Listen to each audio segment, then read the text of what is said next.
Alrighty. Hi there, I'm late. Not very late, but a little tiny bit late. Because I was fooling around with the thing. And I'm going to see whether I can't do something different and new. So,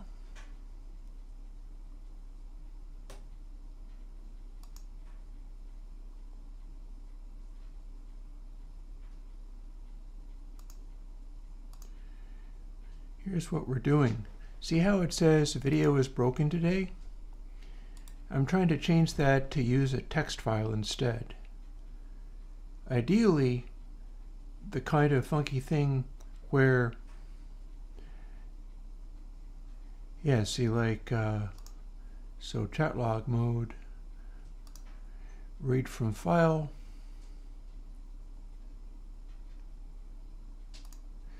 If I do that, can I make it sort of update or scroll?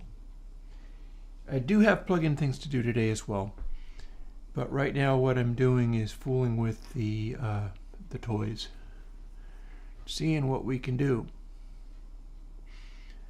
Now what I've got right there is something that's not going to fit. So yeah, chat log mode. It is not going to update it. It is not going to roll it or move it or anything like that.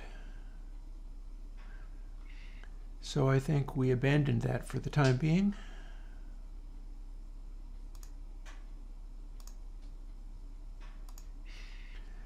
Back to video is broken today. I want to try to find out whether I can have like a scrolling text thingy with text on the screen. I'd really like that. But for now, I'm just going to set up text of some kind, even if it is only unchanging, unvarying, but relevant. So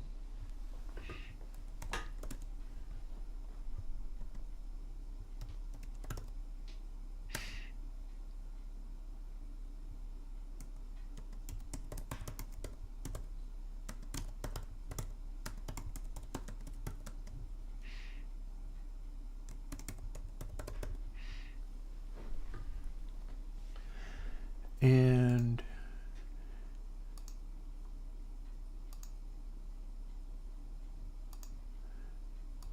let me see whether that's going to work. Signs point to maybe not so much, but I can resize it, so we're good.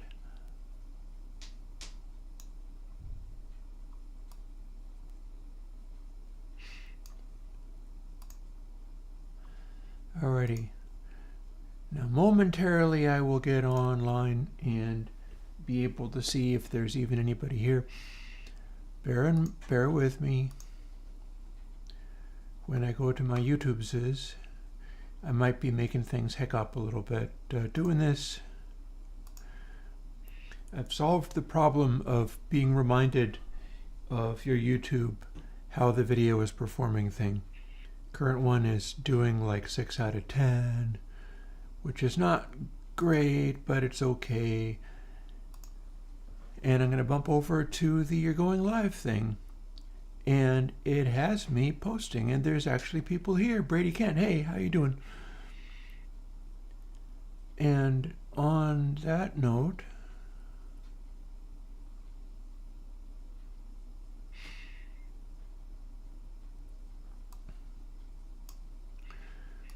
I'm going to move the windows around a little bit so that I can see what I'm doing.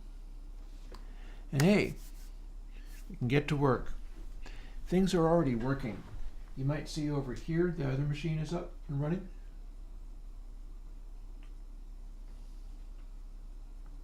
This is doing a room that's hopefully going to be a little bit like the Sound City Live room. I think I can refer to a Dave Grohl video on the subject. I'm pretty sure that for the making of that video, one of the scenes in it is him going into the Sound City Live room, setting up drums in the same place that he set him up for doing Nirvana's Nevermind, and playing Smells Like Teen Spirit for a while. And the point being that you get to hear what the room sounds like. So if I listen to that video, I will get a sense of the tone of that room through watching that video and checking it out. And setting up this algorithm over here, what I'm doing is generating the smoothest possible householder reverb constants. And I've added some things just this morning to the algorithm. Any input on channel M? What is channel M? I don't understand what you mean. Anyway, stuff that I just added to this program just this morning. I added a thing which is chance of doing better, and I made it sort of try to chase the target number of seats by adjusting its internal things to approximate more closely what it's actually going to be producing. In smaller number of seats, it seems to be able to get the exact number fairly often.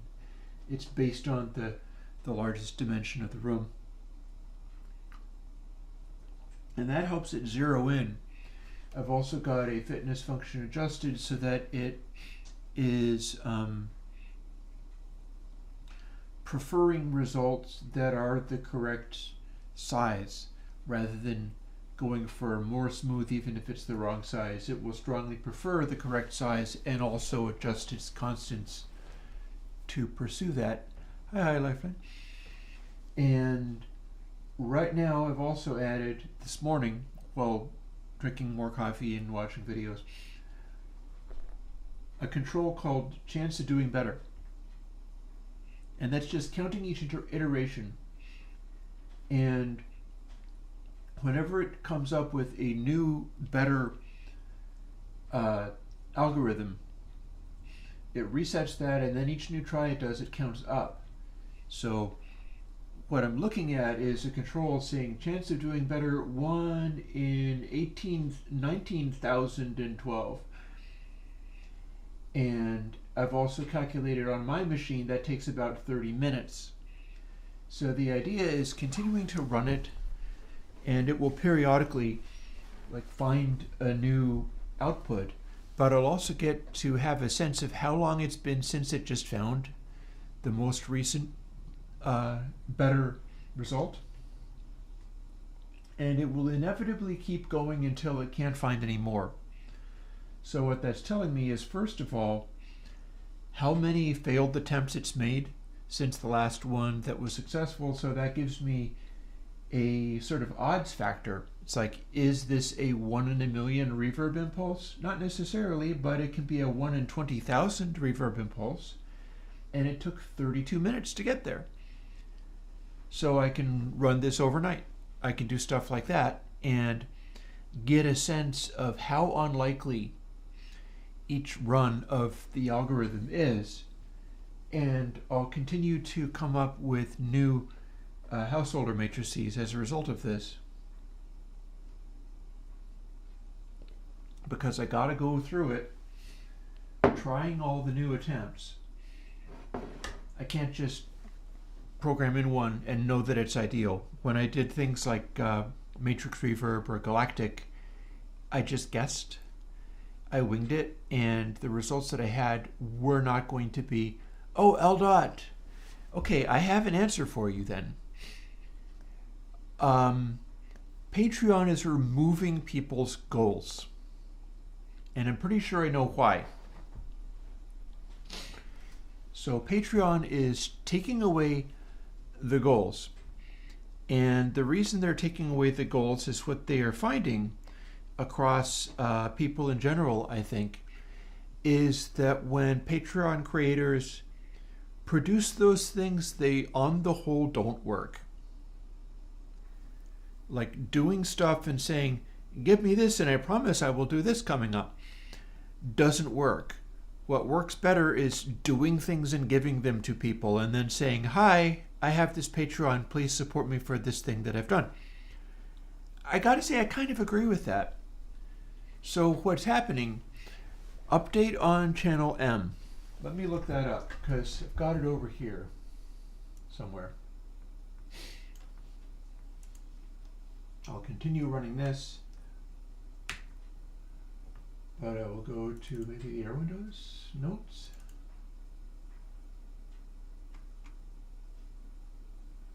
No, it doesn't look like it. Maybe it's in Vision.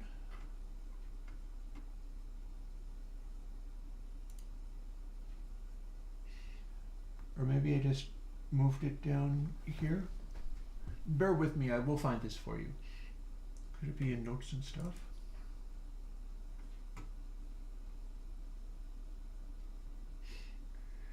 I had it in separate files, and that's what's confusing me right now. I'm like, what's going on? I may or may not have it in separate files anymore, unless they're hiding under here. No, that's not it. But I had copied that stuff over into a text file. So, you say console M.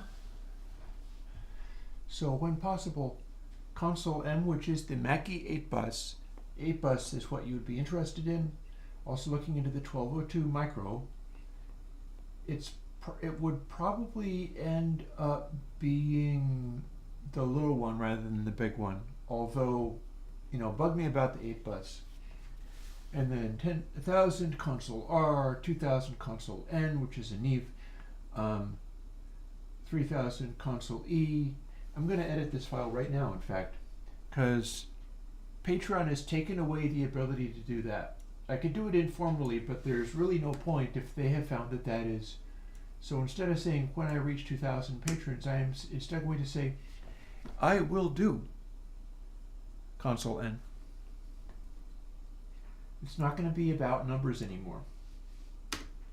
As much as I would like the Patreon to grow, I will go along with what Patreon themselves have learned, which is do the things rather than wait for them and put goals and numbers on them. So my answer to you there, now that I've updated this, and I wish I knew where the rest of those things went, but at least I've got them here. Oh, I didn't need to close that, did I? Well, it doesn't hurt, I suppose. I just had my verbs.txt over there. Will it remember the size of the window? No, it will not. Important thing is I'm running this and I'm putting some hours into the calculation. We are now at chance of doing better, 1 in 22,000. 36 minutes of runtime. So it may be another 36 minutes before it finds a better. It will probably end up finding a better. But my answer to you is the update on channel M for Mackie is this.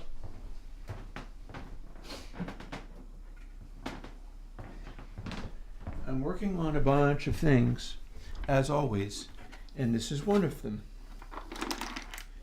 This is the only Mackie I have. This is what I made Mackity and MackieQ out of. So the next plan is to come up with the measurement processes for running 8 channels. I think I can do 8 channels in here, right? It's 4 with more complicated inputs, and then another 4 that can be in mono for the line in. So yeah, I got 8 channels or more in here. I'm going to want to do 8 channels of reference sounds, which I have to make. I have to create the sounds for the purpose. And it'll be things like sine waves run into acoustic reverb, although honestly now that I've got, now that my reverb tests are doing what they are, I could probably get away with making fake reverb and have it work just as well. But the point is I need some test sounds. I need sounds that sound like acoustic reverb, sounds that are test sounds like, and it found a new chance at doing better. We're down to 0 minutes again. It found another one. Cool, that's what it's supposed to do. And I need to run my reference sounds 8 wide into a hardware device, whether it be the Mackie or the Heritage Audio, which is there and set up and ready to roll. Capture the results to something, whether it be it could easily be the library, and sort of make that work so that I can have a result which is the output of the mixing bus of the hardware device. Once I have that, I can listen to a bunch of different test bed versions of console and dial in what exactly the mixing bus is doing on these things. But yeah, the update for console M is I got this out to start working with it. And then I have a bunch of other things that I have to do in order to make that happen. This is currently sitting on top of the record player, and one of the things I was thinking about is I may very well end up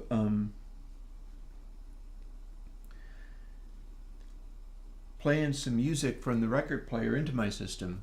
I've got it set up so that I can do that, and it has given me an idea for an interesting sort of reverb plugin that I can put out before I have a Bricasti. So LDOT, the answer to your question is that there is no longer a threshold to pass in any way for putting out Console M or any of the more fancy ones like, you know, the EMIs and Neves and things, the Sound City Neve or whatever. That is entirely down to me getting references off of classic records that I know by heart and can identify the sounds from, and then making a version of console that does that kind of stuff. Let's go slowly on that coffee. I drink a lot of coffee these days. This last week was so heavy on the coffee with generating all of this stuff. This entire program didn't exist like last week at this time. It is an explosion of productivity and cool stuff happening, and that's very exciting. That is very exciting. So let me see. So the idea for a potential reverb that doesn't have to wait on me getting a Bricasti, that is still. You know, there is a practical reason why I am holding out for a patron income goal before I buy the Bricasti, and that is I really can't afford it. I mean, granted, I have my studio and stuff. Some of this I have been developing for a long time, and some of it, like in particular the modular system, that exists because my mom and dad proved to be merely mortal and got old and died, and they owned a house, and the family sold the house, and it ended up with me and my siblings inheriting money, and well, that's kind of what happened to mine. That and a romance that I had last year.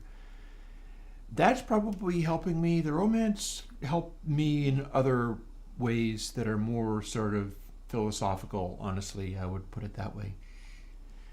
But as far as like some of the, like you might notice that in my studio here, not that you can see it right now, but I am tracking vocals into a distressor now. And so one of the things I'm thinking of in terms of doing stuff going forward, it is always this balance between stuff that I do in my own music and then making plugins out of it. So the goal with that is not, and never will be, I will make a free open source plugin that exactly mimics a distressor. No. What it would be is, what if I took my vocal chain, which is a, the hell is that thing? A Roswell Colaris large diameter condenser microphone, into a distressor. And that's what I have had to do to get a really, and you have not heard this yet, to get a really professional grade lead vocal sound. I had to go there. And I wasn't able to do better than the Roswell Audio Colaris until I got a Sennheiser shotgun style mic that I learned about, which beats the Colaris as far as the sounds for my videos and stuff. It's really good. Colaris probably still better for the studio vocals. And what I would do is do a stereo recording. One channel, well, it wouldn't necessarily be a stereo. It could be two separate recordings. What I would need to do is this. Take the studio chain, right? Colaris into distressor, into, well, it's an API pre into the distressor. And that's going into the, it's not going into the Lavery because I mixed down into that, but into the 16A, which is good enough. It's professional grade. Simultaneously, take a little Sennheiser mic, and by that I mean a lavalier mic. I've got a Sennheiser lavalier mic that I used to use for the live streams. I would be wearing it. I could still do that if I wanted. I would be wearing it and playing stuff back through my main audio speakers instead of running into the... And you'd be getting everything off of the lavalier only. And it would give you a full range sound at a reasonable amount of level. And it would capture like the output of my subwoofers and everything really well. The problem is that does not sound flattering.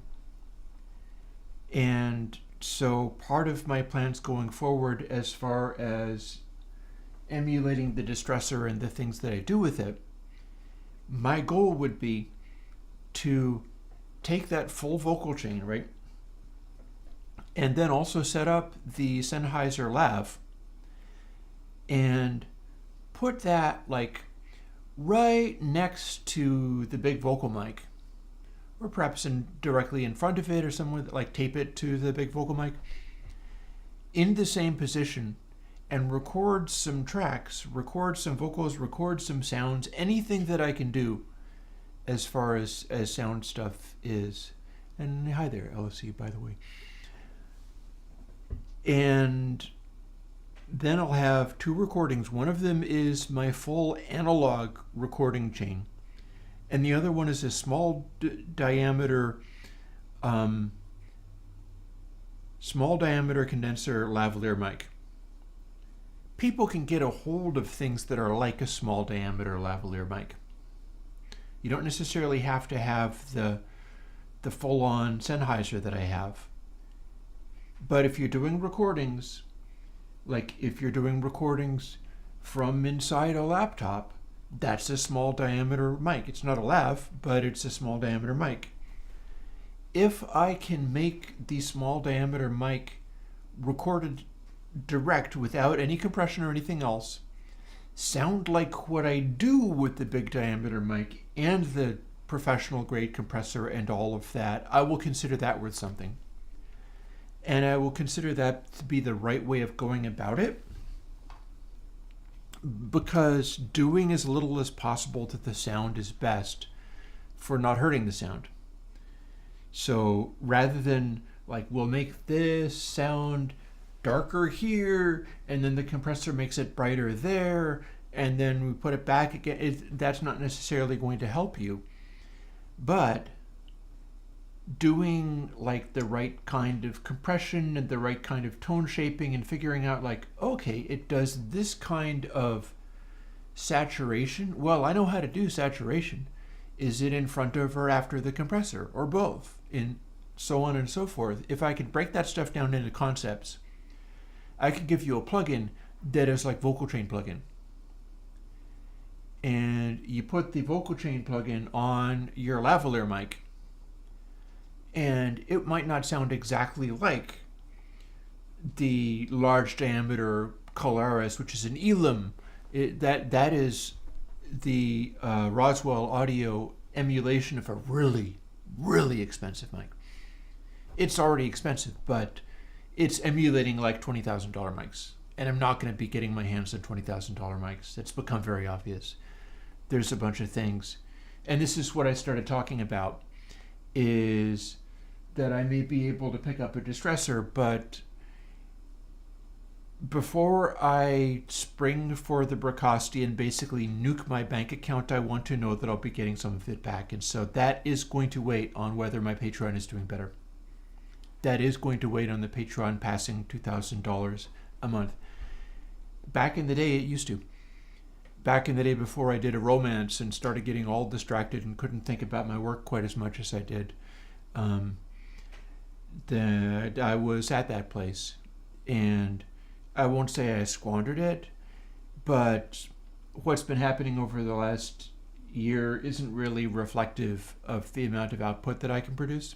And so I should be able to do better and warrant getting back to that place. And honestly, I enjoy it. I enjoy doing well through that kind of stuff. You could almost say that the work that I'm doing is worth it. It's just that since it's Patreon, I'm not doing a subscription only. I'm not doing for pay. I'm not forcing anybody to deal with this kind of stuff. I am putting stuff out there and trusting people to come through for me, and we will see. Ooh, LC, interesting question. Let me slide back here for a second and show you something. LC is asking, because I don't have chat displaying on this. Maybe one day I'll figure out a way of doing that, but right now, no. Elsie's asking, are you interested in the topic of dynamic adaptive just intonation? I can't think of anyone more qualified. Well, there's a bunch of people who are more qualified, but that said,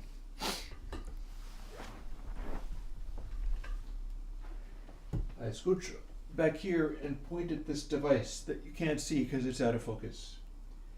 This is a Doepfer A113 subharmonic generator. It generates a sort of funny sawtooth wavy kind of thing. It's a cool tone in its own right, but it generates notes based on the subdivisions of a note coming in. So what I've got here that you can't see because it's too far away is 2, 5, 10, and 4. So what happens with that stuff is it starts to become outlandish chords that sound like your funkier, jazzier chords, but there is a strange resonance due to the fact that the interrelationships between the numbers are more like just intonation than equal temperament. Like there's no beating, and so you get this, like, it kind of sounds like a major 7th flat 13th chord, except for some of the notes are out of tune and it just kind of resonates in this weird way. That is interesting to me. That's why I have that device. I got it, and it's more in my price range than a Bricasti, honestly. So I could get it. I have not actually been doing anything with it, but the purpose of that is exactly to pursue what you're talking about. That will become a sample library. Because the whole point of doing that would be to get it to make chords, figure out what the chords are, and then do a series of samples, either as continuing chords to be filtered with something else. That would work. Do a loop, and then it'll be just chord pads that you do whatever with in, say, VCV Rack or anything else. Or simply making like chord stings. That would probably be also inside the rack system. And I would not rule out, I could see doing an album dedicated to that, when in my copious free time I find a chance to do more music of my own. But I could see doing an album dedicated to that, just because it would be very interesting to explore that kind of stuff. Because here's the thing, right? If you can find the chords that they create, and it doesn't have to be just like this is making a fifth. It is a perfect fifth because it's just subharmonics. And there's a Moog device that also does subharmonics, but this is the Doepfer one. If you can define it as like this makes this funky chord that has all these weird partials in it, and you figure out what chord that is, and then you have something that acts more like a major third, those are not going to necessarily be the same tunings.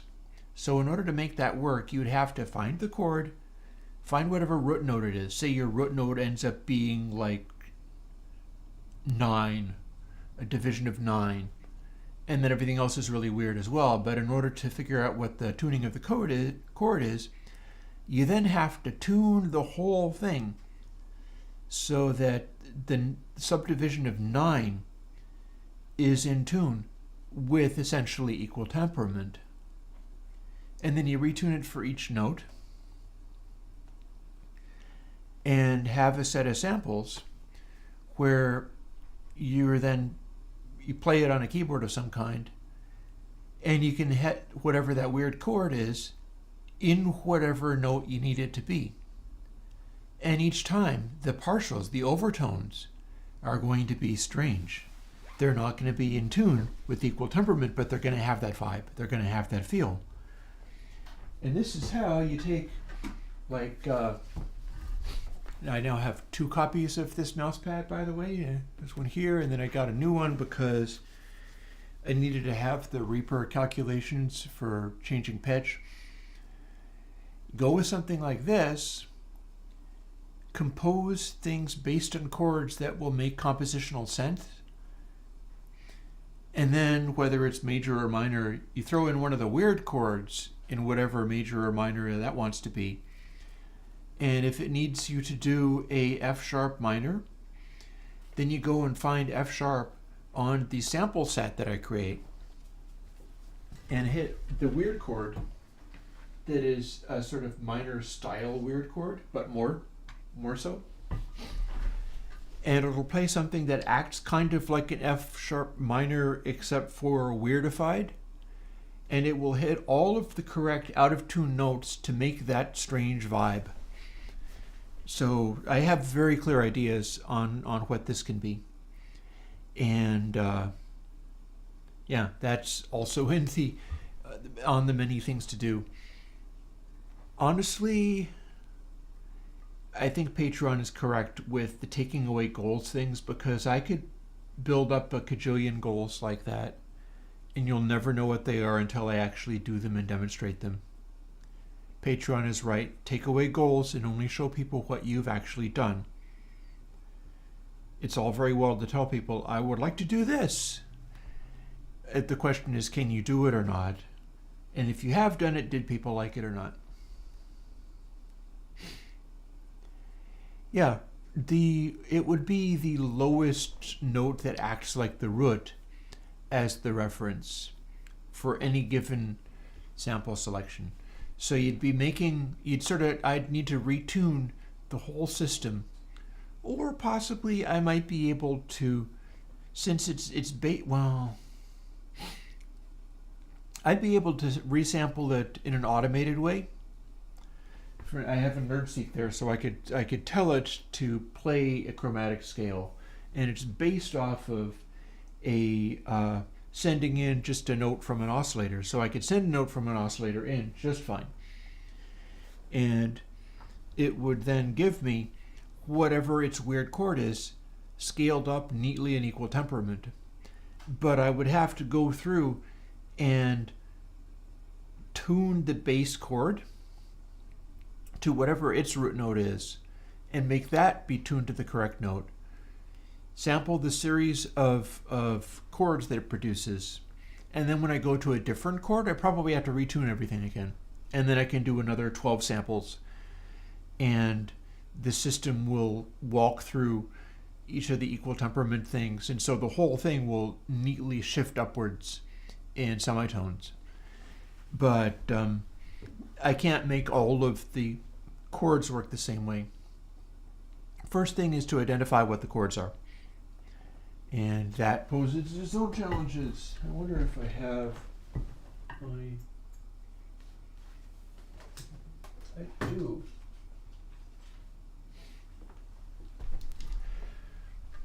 So I had my old beat up Sennheisers, and as you can see, I've made them into like single. This is what I used to use for monitoring stuff. As you can see, I cut it away until you can see the raw. Like I could destroy it by poking it. In fact, I think I even sanded the tip of the cone lightly as well. Maybe not. It's a very soft material in there actually. But I made this into a Eurorack spot check thing. So essentially, if I hit mix out here, and then go and get a cable, probably one of these longer cables.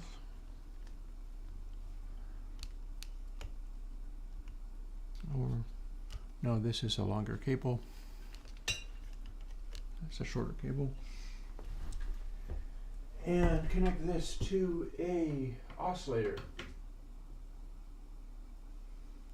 What's a good oscillator?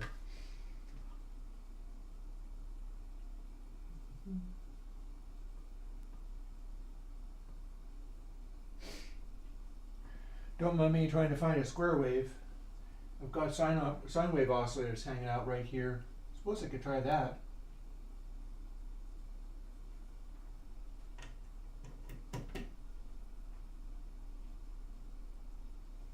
Is it not like that?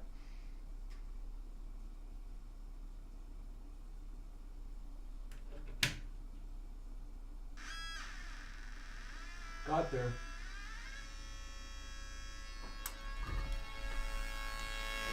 This is the puppy. That is 2, 5, 10, and 4.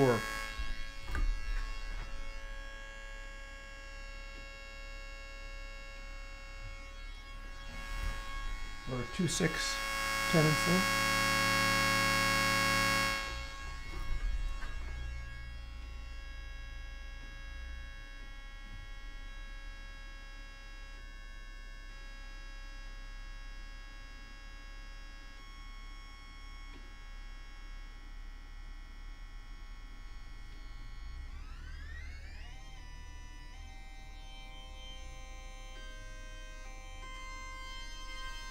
Here, I'll hold it up and then hit the buttons a little bit.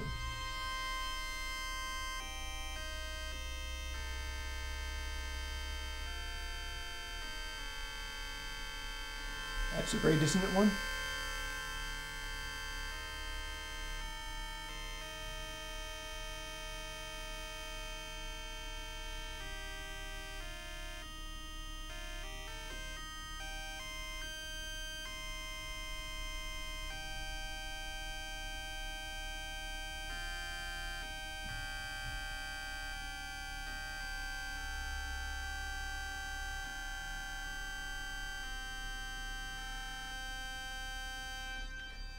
That's a very harmonic one.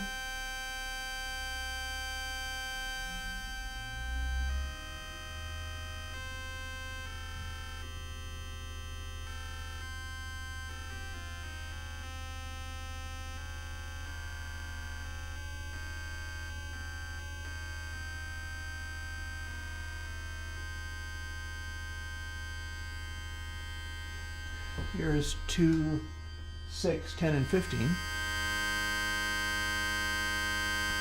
Here, I'll set it there and play with it a little bit. It is a series of subharmonics.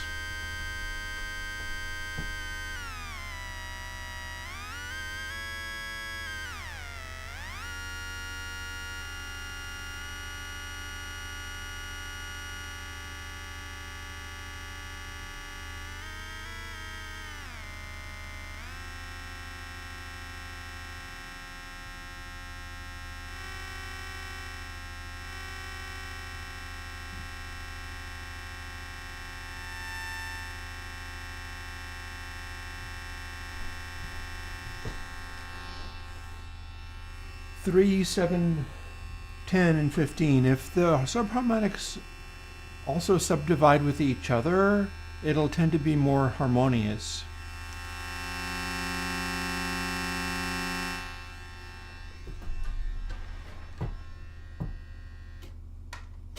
So yeah. So as far as just intonation is concerned, well, I'm going to make something based on that. And that was like the raw sawtooth style output of it.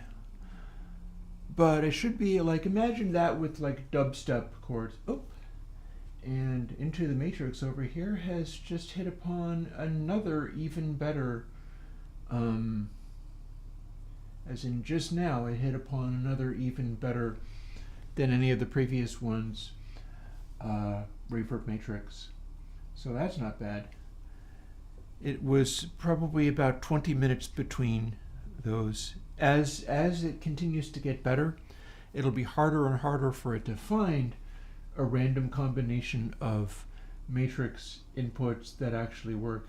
That one's interesting because it's got a lot of very small delays. That one's got a 3 sample, 5 sample, a 7 sample, and an 11 sample, all as part of the matrix. And the way that it's working, in particular the way that it's working for stereo rather than anything that I've previously done, is my whole calculation there is reading the matrix as a 5x5 householder matrix, reading across, and then reading down. So it's reading the matrix in 2 different directions. It's using the same numbers, which also means that a lot of the reverb constants will be the same delays, but then a bunch of them are different delays. And the 2 sides, one of the sides is doing the householder matrix across, and the other side is doing the householder matrix down. And I tried this, and it was very good at giving me a proper stereo image. And then the rest of the stereo image is how much it crosses over in the feedback. But I'm also doing this with the early reflections, which are a 3x3 matrix. So I have to come up with reverb matrices where you can't just only read it the one way. It has to work when read either direction. And that's what that's being graded on.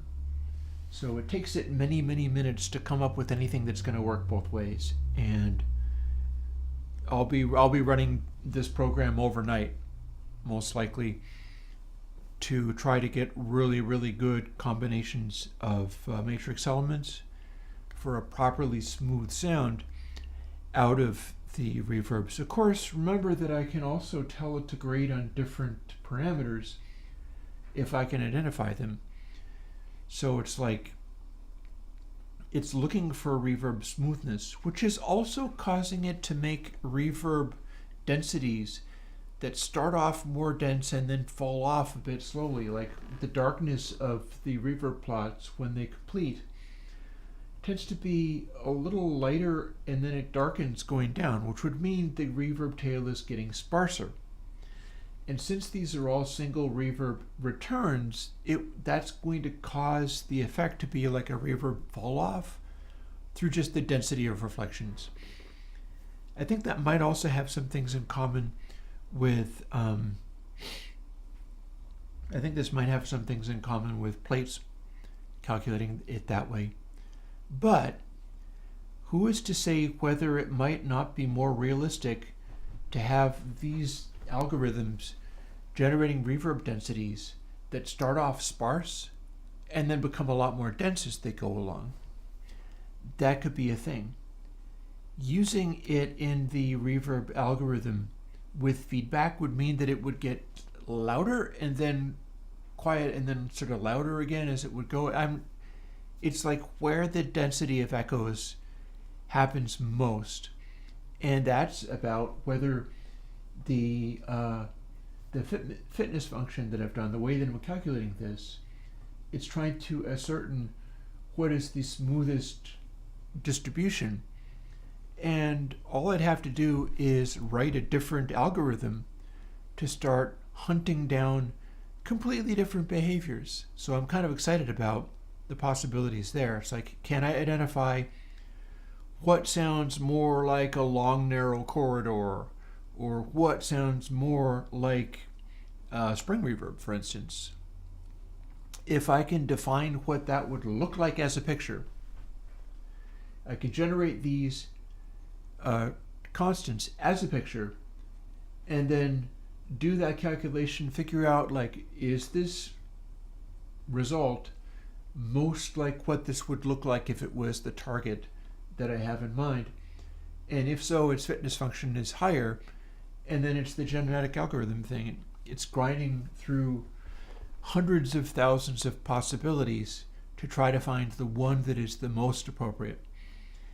And well, that's how I got the video that I just posted, and that was fun. I'm not always playful in that way, although I'm fairly often playful. But it was definitely kind of fun being like, hey guys, I've been to a wooden church and made acoustic recordings, which is true, but I let people believe that that's what they were hearing because the quality of the reverbs that I was generating had gone up so strikingly that I figured I could get away with going like, oh yeah, so I've been to this church and this is what I'm shooting for. Play what my current plugins are doing and actually have people buy that it was a mic'd recording of a real space. That's really the acid test for whether your algorithmic reverbs are doing their job. And I think I've figured out a lot of those things. I'm not the first. Obviously, Casey from Bacasti has figured a lot of that stuff out too. And I may or may not be using similar techniques. I don't know. We're using programs to do both of those, all of those things. But like I said, if I've come up with anything that he has not thought of, he can use it. Can't be fairer than that. So now, while I chat, I guess, let's get started on another plugin. It's getting on towards noon, and I've been chatting away. Yeah, that was a fun bit. I had it all set up. It's like, okay, and I scroll out, and I click in a different place in the audio file, and you hear the raw sound before I put the plugin reverb on it, and boom. Yep, I was hoping to trick as many people as possible that way. Now, the downside on that, as far as doing a YouTube video out of it, is I couldn't really make a video dedicated to that idea. And if I did, it wouldn't be that exciting to tell people, oh, by the way, I went and I recorded drums somewhere, especially if that wasn't true.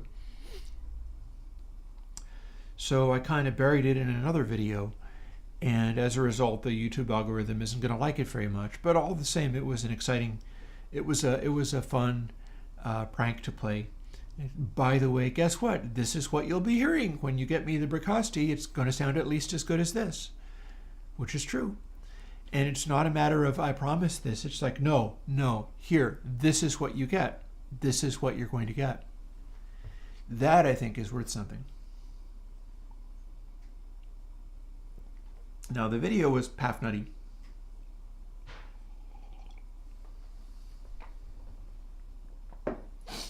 In making it, I got an idea. So we're going to bounce over to coding space because I got an idea and we're going to pursue that idea.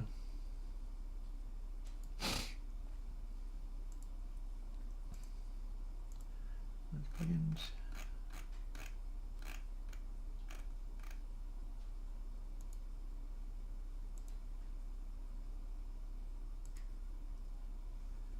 Actually, we can grab the original Epiphany because we're no longer going to care whether I can fit sliders and everything. The question is, so you can get a square wavy, like a squarey wavy thingy, as I said in the video, out of Chevy-Chev filters, right? So you do that. We're going to copy some. Well, first we're going to make the version be correct. if it is called huge, because that's what I think it's going to be. That can be the version identification. It's Airwindows huge is coming into form, and I might get a good start on it today. We'll see. We'll see how quickly this falls together. All based on Chebyshev filters.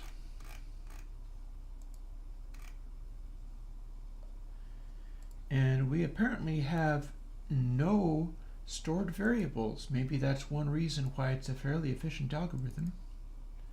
That'll make some things fairly simple.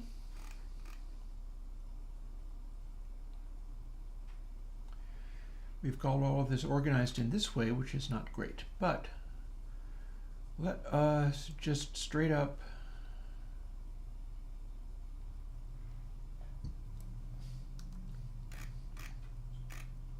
copy this.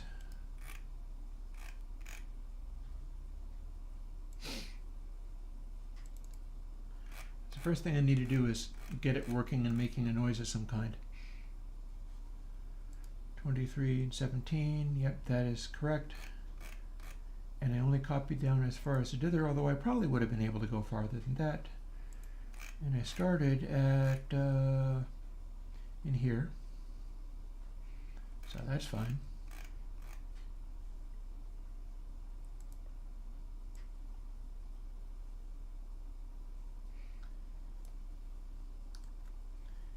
We will do likewise. And then the first thing to do, after I check again to see whether there was anything that I need to reset, and no, I do not. PathNutty is a nice simple little algorithm. I don't know quite what you mean by always present the root, but odd harmonics on PathNutty are odd harmonics. Ask me again. Reframe the question and ask me again. I'll try to do better at answering it. But you must reframe it because I did not understand you. And we're going to take these and assign them all to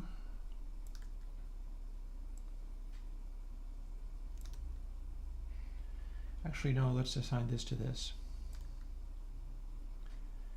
And let's assign all of these to 9.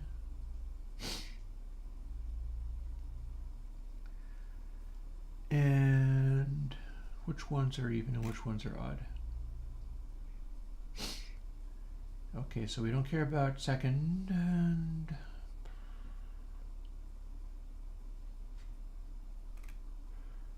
third, fourth, fifth, etc.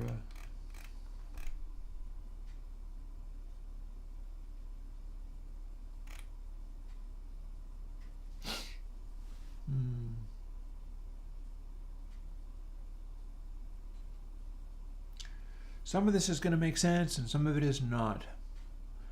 And yeah, I'm waiting on you rephrasing. Can you explain why odd harmonics on PathNutty always present the root? Because I don't understand right now what you mean by present the root.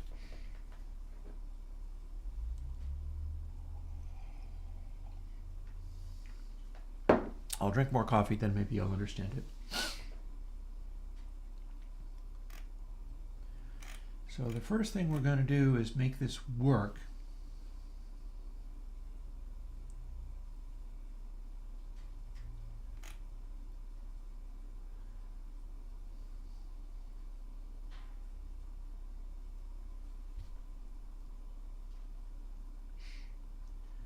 This is all sort of scale.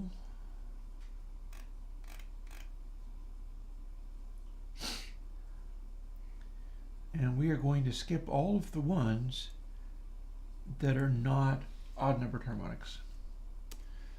But we do need to do all this calculation because, well, we don't need to necessarily do it with these numbers, but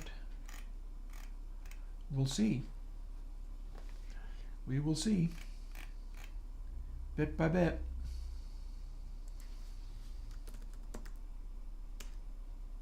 Some of this has to be individual and some of it doesn't have to be. Let's move all this definition over down here. This is very much one of those ones where I'm talking gibberish and babbling, and you're going to just have to deal with it, because this is requiring my brain to actually work. So I spent a whole hour talking to you folks, and now you got to deal with me not making any more sense, because I have to actually be able to think.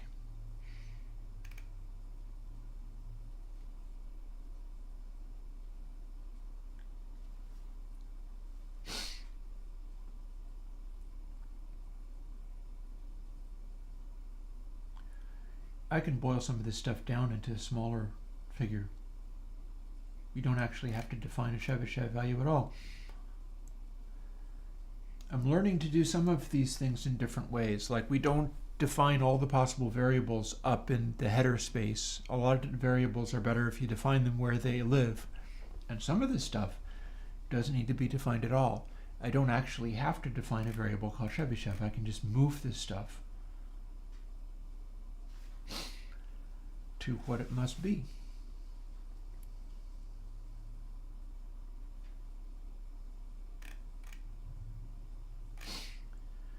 Let's delete some of these things that I know I'm not going to need.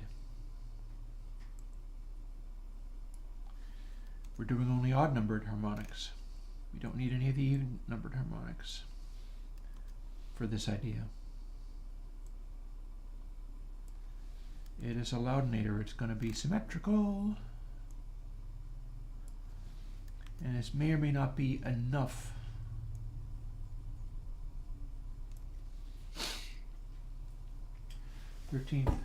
Let's grab a calculator for a moment and I'll tell you. Like, if I have a 462 hertz tone, 13th harmonic of that is going to be 6K.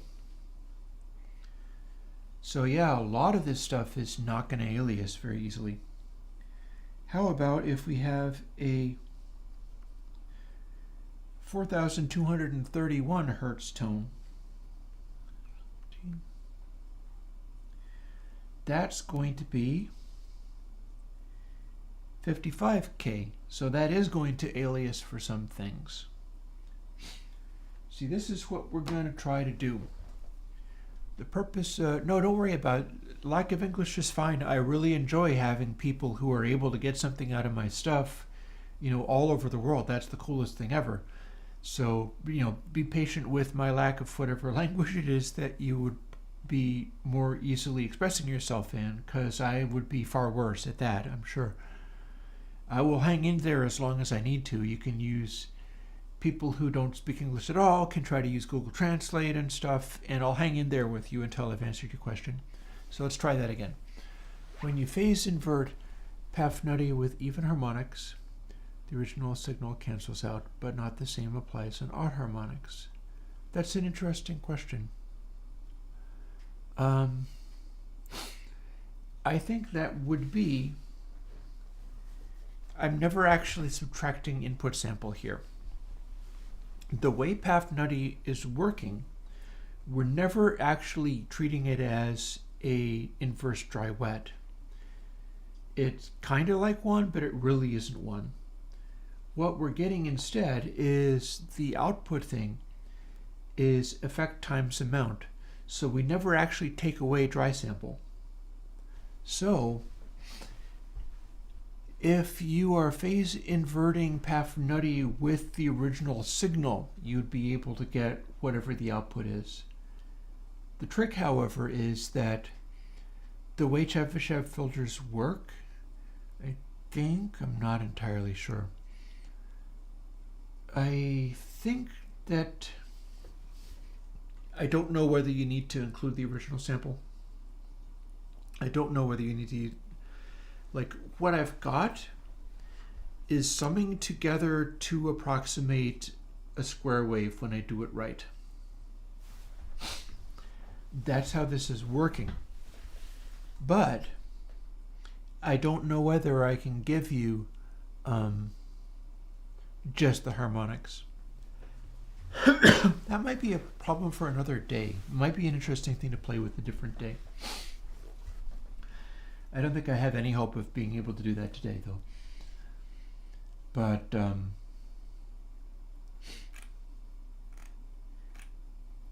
what we're doing today is positioning these things in a particular way.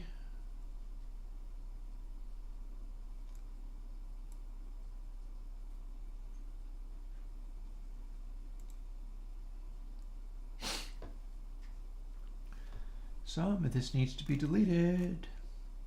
It's not actually good. Let's go through and start deleting things, shall we? Because this is not going to be relevant to what we're trying to do. We're not going to even have faders to play with anymore. I'm being very trusting that this is still going to do what I want.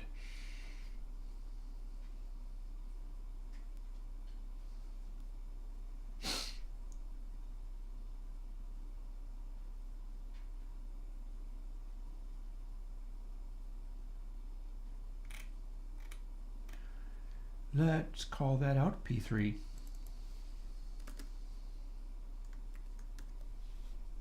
And I have to define it, of course.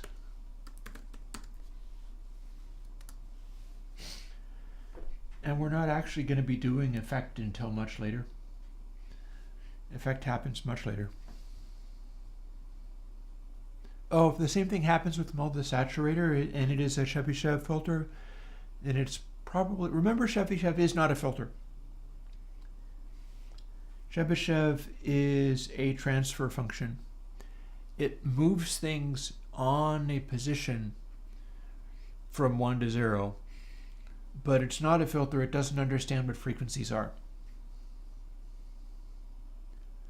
The tape plugins are designed to correlate to some kind of level. Like if you're doing the tape plugins, you should be able to oversaturate them. Ideally, you'd be able to put a way beyond 0 dB input into it and have it kind of soak it up so that you could use the tape saturator as effectively a limiter. Tim Gillies, Slipperman, a heavy metal engineer, probably wouldn't want to call it heavy metal, would say that analog tape is the best compressor that you could possibly ever have because of the way that it soaks up sound.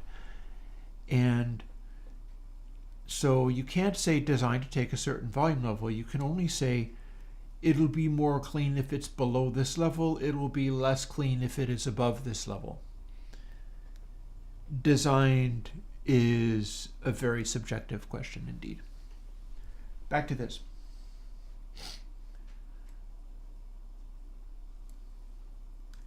Here's our output calculations.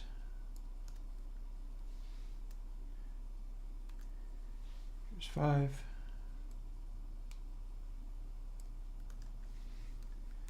Seven.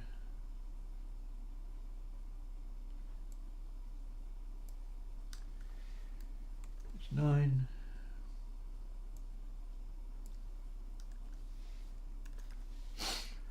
11. 12.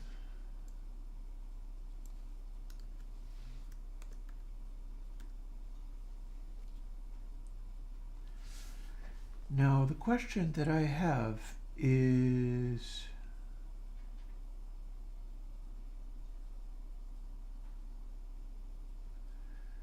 do we need to calculate this based on only applying the 1? And that is an interesting question. I don't know the answer. We'll find out, won't we? Because here's the guts of this idea. If you have a Chebyshev filter and it is just a transfer function and it generates overtones, but it's only a transfer function, and if you only use a really low order harmonic, it's only going to create very gentle changes. Well, you put a high frequency into that and it creates a sharp discontinuity, just like the input is a sharp discontinuity. And if you put a sine wave into it, it'll create a gentle curve. But as you go higher and higher and higher in pitch, then the gentle curve that you created is going to become more of a sharp discontinuity. just being the filter. So if we compress the output of these things before just adding them, we can make it so that the higher order filters cut themselves out as the frequency rises and causes them to go into aliasing. That is the idea of this plugin.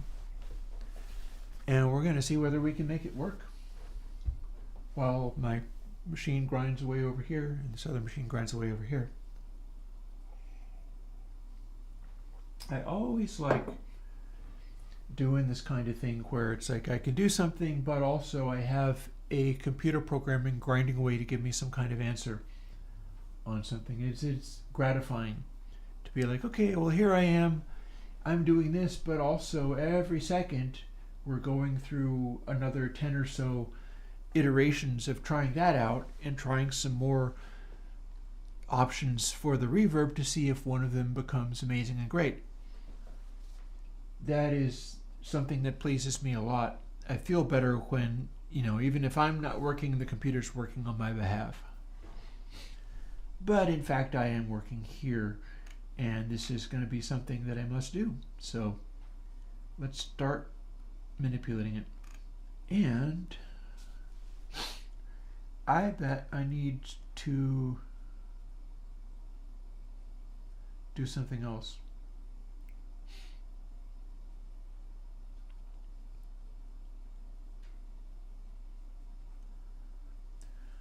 So effect plus equals this times third.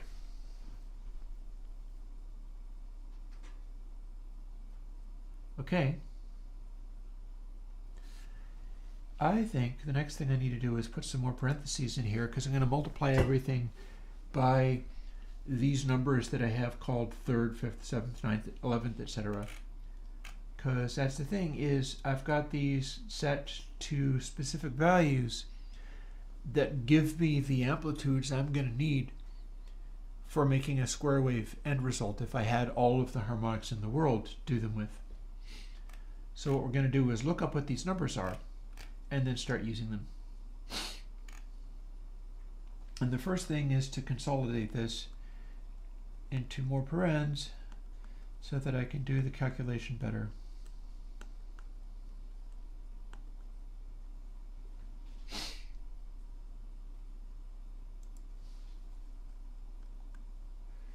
And I'm going to be scrolling over to get to this because this is taking a bunch of space.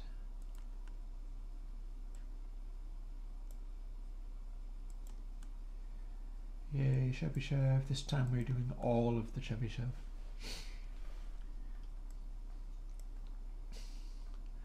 Alrighty. So we've got that.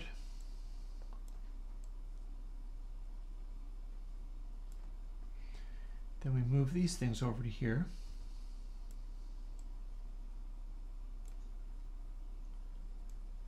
Sometimes it's going to be more cumbersome, sometimes it's going to be less.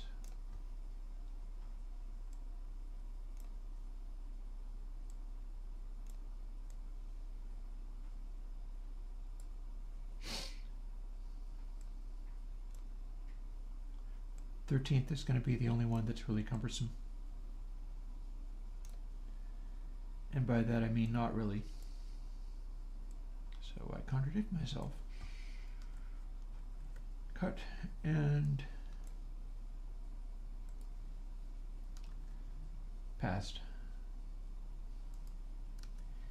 Let's add spaces in to just make it all take up so much space. I'll probably take all the spaces out again afterwards.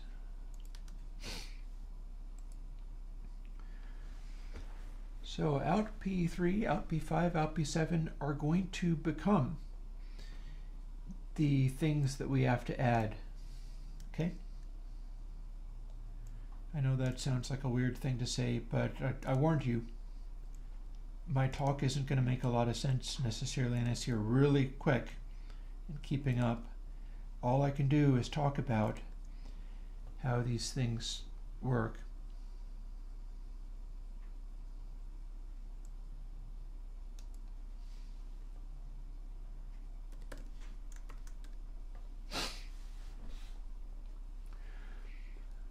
Alrighty.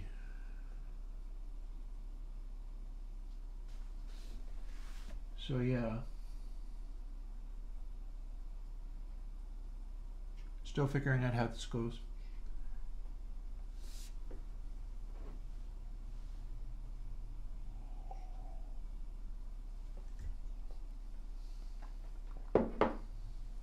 That's all the coffee for me this morning. Mustn't make any more. So, and we do not need double effect because we're not using it for anything.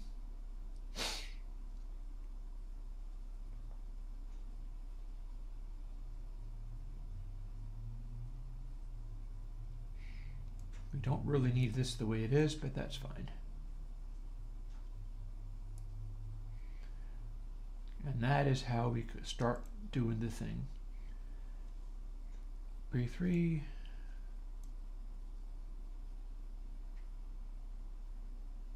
Do we need to do them in pairs? I think we maybe need to do them in pairs. Do you know what I mean by pairs? I mean this, but pairs. See, it's all out P3, in P3. Then we need 5. So 4 is 3 times input sample, and 5 is 4 times input sample. And so we can do that right there. And that'll be fine.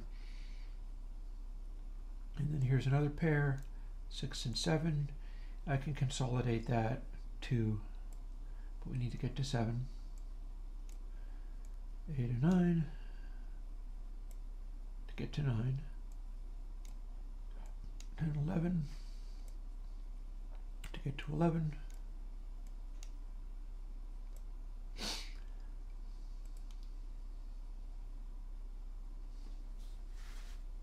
Do we really need to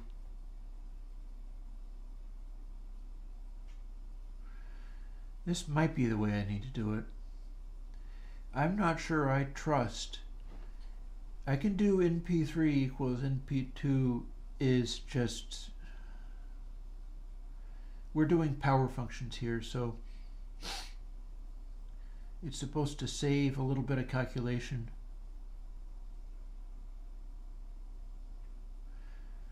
So the question I have is basically like, okay, so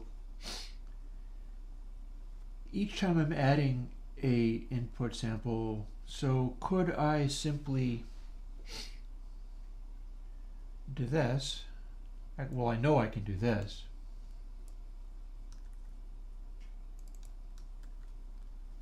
I know that'll work. I never need to actually have NP2 at all. But can I continue doing it?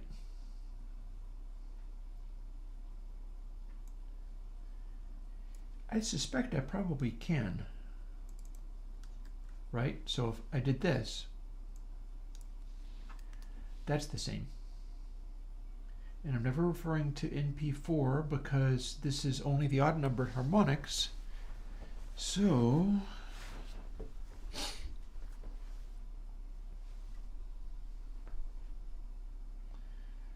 let's do that.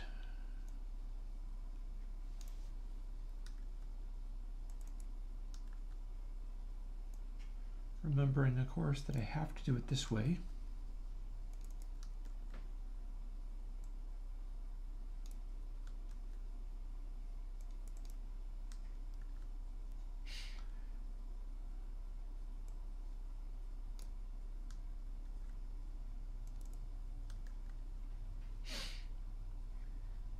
And now I got some stuff to clean up. So let's clean up the stuff.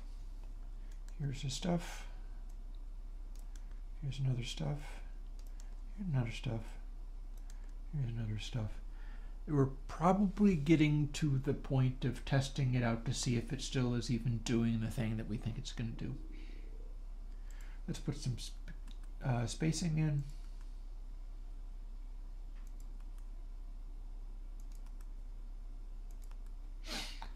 And let's take some spaces out. That's not the way to do that.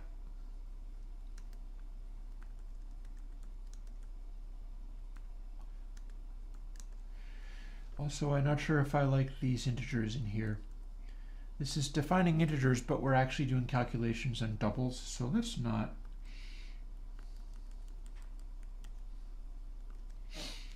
I'm confident those need to be doubles.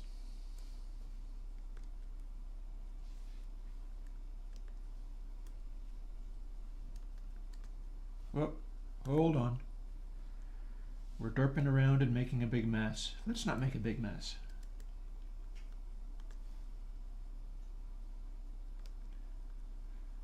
It'll probably run faster if it doesn't have to convert away from doubles.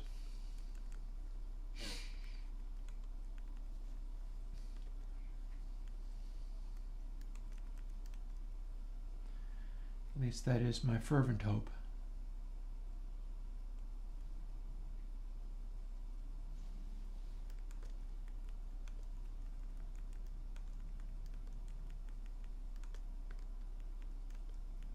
$112, huh? That seems like a weird number. 56 also seems like a weird number.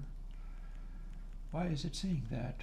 Because that's what the Chebyshev algorithm dictates. Such weird numbers. Suddenly we've got like 576 up in the joint.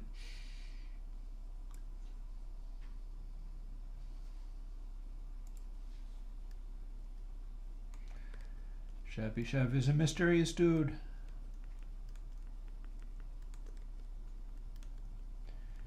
Again, I am confident that this is not actually using ints. It's using the ints and casting them to doubles, and I'd like to not just blindly do that. I would like to specify that they are doubles instead of having them be ints and just having the math library make it be what it's supposed to be. Often like things explicit that way. Like if we're multiplying by something and it's going to be a double precision, I'd like you to be able to see the point 0 and you know that it's not really an int, rather than starting with an int and then having to convert it to the double on the fly. You know, like what kind of algorithm works with the number like 2,816? Like what kind of math is doing that? That's crazy. That doesn't feel like correct math at all, but it is. Double space in there for no good reason.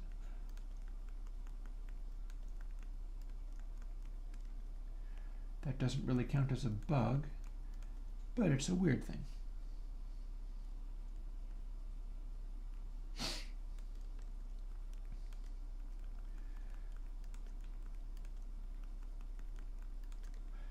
Yeah, like what kind of number is this?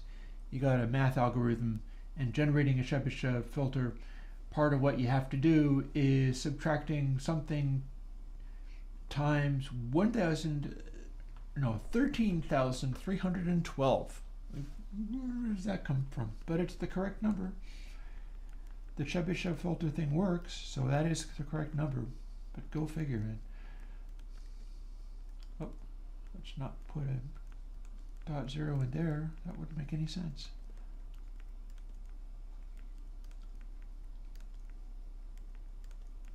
Oh, but we do put one in there.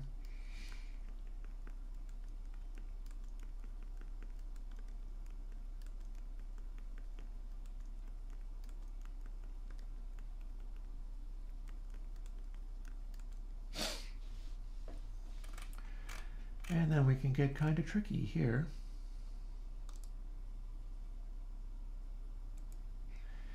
This is going to be an amusing little trick if you're not very bright, because it's just a dumb thing that I'm doing.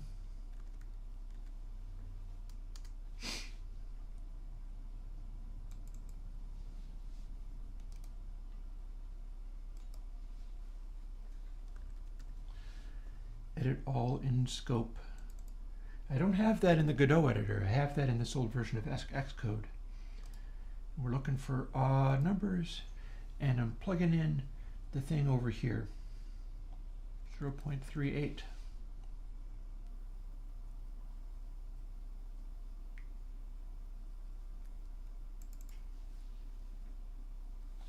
But I have to keep telling it to do all in scope.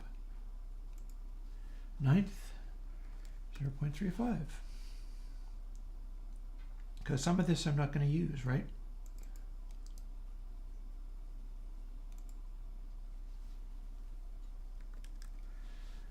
Is 0.32, and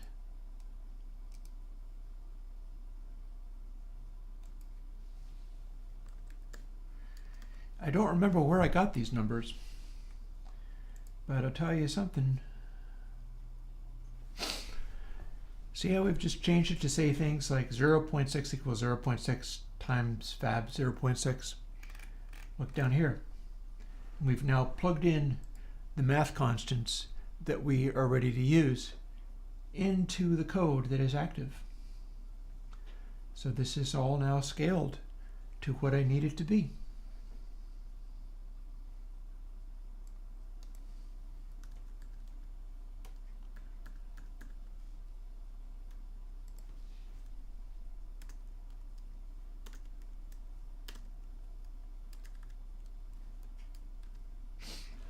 Now, if we input sample plus 3rd, 5th, 7th, 9th, 11th, and 13th harmonic, and delete all of this stuff up here because we're no longer using any of it,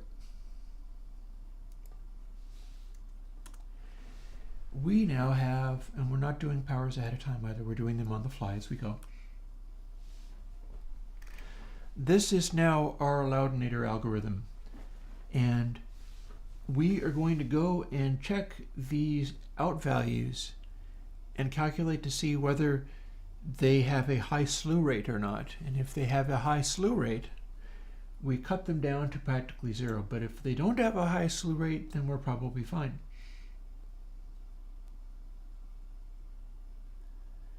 My only question becomes, oh, thank you, Shishio Makoto. I will try to reply to any question you've got. Just hang there with me. And and it looks like we're down at 5 minutes again. We found another constant. So the new hotness for reverb algorithms, the smallest numbers it has to work with are 5, 11, 13, and 19. That one doesn't have a 3 in it or a 7. Neat. It's probably good if it comes up with ones that don't have little tiny parameters in. We shall see. Let's see if this builds. It's not going to build first all, but it might build. And I got my headphones, and so I should be able to actually hear the output of this. By the way, I'm going to plug our laptop back in so that we don't run out of batteries. Let's try again and see if it likes it better this time. It did.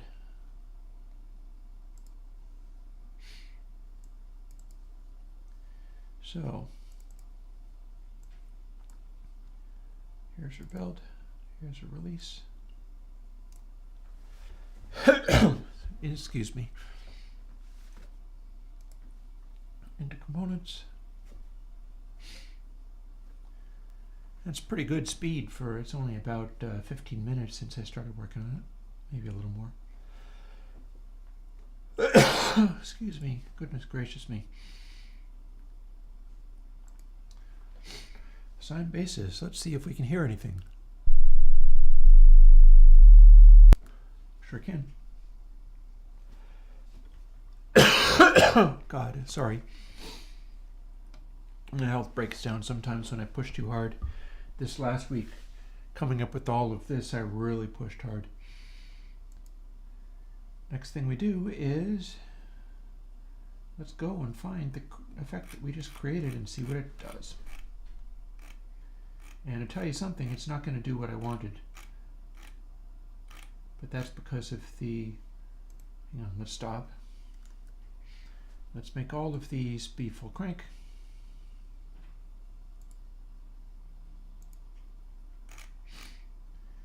There. Now we have full volume sine waves, and so we will get a proper test of what this thing does. Listening to it might be another story. Oh, where are you? H, H, H, H, I. So it's going to be here. And none of our parameters mean anything. So we're just going to apply and close. Oh, hey, that didn't do what I wanted at all. That did kind of the opposite. I bet we need to invert it. So we're going to quit out of this without saving.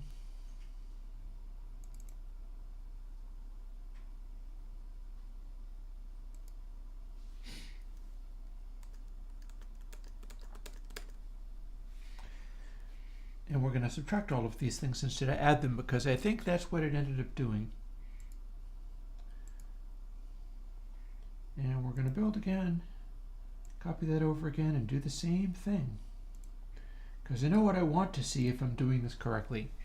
If I'm doing this correctly and I run the algorithm, it is going to make a composite that acts kind of like a square wave.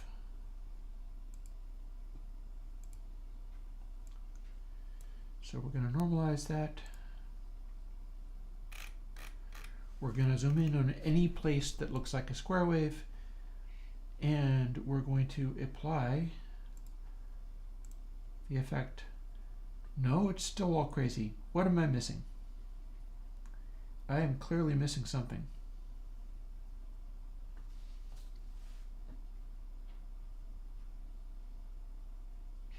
Time to go and look at the old plugin, because this ain't what I want at all.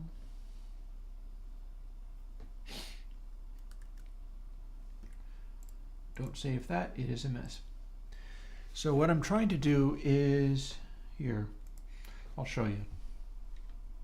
Something went wrong. I don't know exactly what it is, but something went wrong.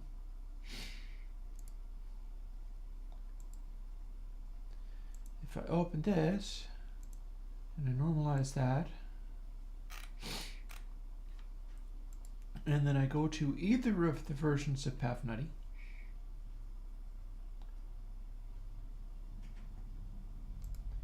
PathNutty 2 would be acceptable, and I have it cranked up to full wet, and I have odd numbered harmonics defined.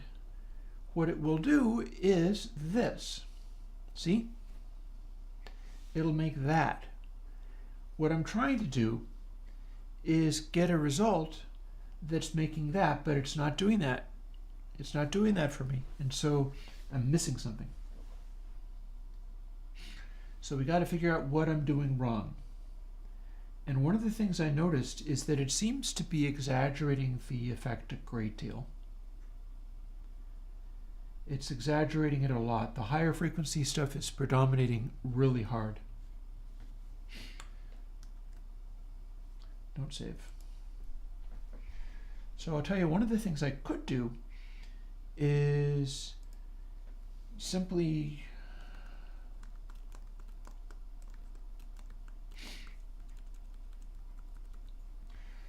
let's double apply the correction that I did. I got that from the input. I got that from the code that I had previously. I just don't know whether we'll do a quick thing where we apply it twice, if you know what I mean.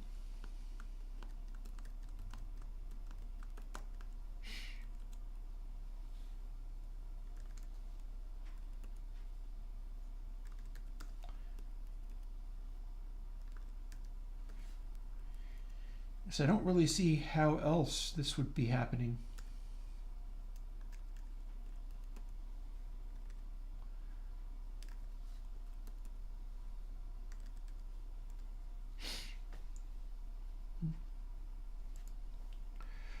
We'll call it 0.60 just for cleanness, all 2 digits. So if I've done this thing, and since this didn't fix things, I'm going to go back.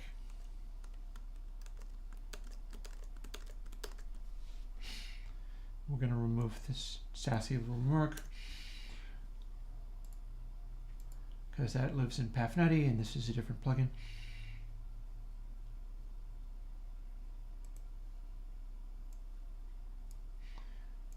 And then we're going to see what this gives us, although I don't understand why it would be doing the thing that it's doing. But rather than just sitting there staring at it and groveling over it and figuring out maybe what it would do, we tried something to see whether the something that we tried means that the thing was being applied twice. Well, that didn't do nothing, or did it? Oh, no, it did something. Remember how I said maybe this will do a thing? I think the change that I made was actually correct. Look at what we did. We've just turned a sine wave into a sort of attempt at being a sawtooth. That's kind of the opposite of what you would do if you were trying to make a square. So we're going to quickly quit out of here, don't save, and we're going to invert the application of this stuff again. Because that was my guess as to maybe I just need to, and you know, we can adjust these constants too, because they're clearly, we can do that up here too. And we can also calculate it out and work it out finally. And if we could find the way of making Chebyshev filters, we could keep on going indefinitely. We could make more and more and more of these things. But this is going to tell me whether or not I got into the zone. Then it's just a matter of cleanup.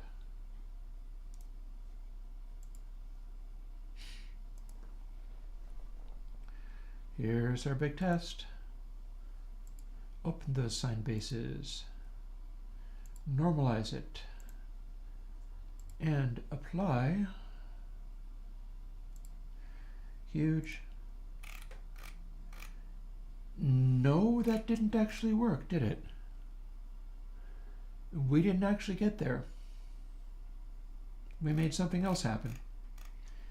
Now it's acting like a triangle wave with a big spike in the end. That ain't what we wanted at all. That's not giving us our square wave. Not even slightly.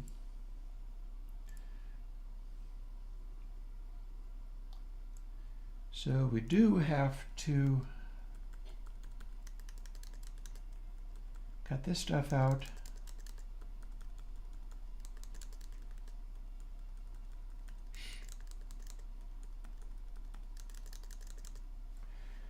And then figure out why we did the what. And what the heck went wrong that we can't do this. Because if we do the Chebyshev filter, it works.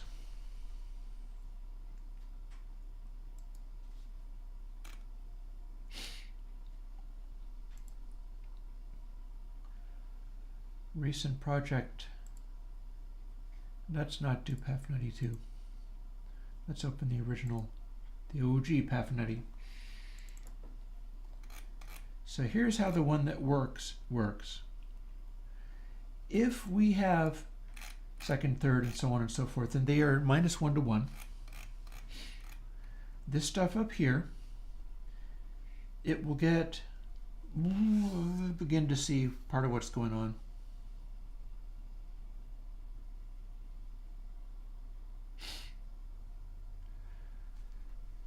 So these thirds, right? It is negative, crank it all the way to 1. So third becomes 1 times 0.6 times Fab's third. So it's 0.6 times 0.6. So it is the power of 0.6. That part of the scaling, that does make sense.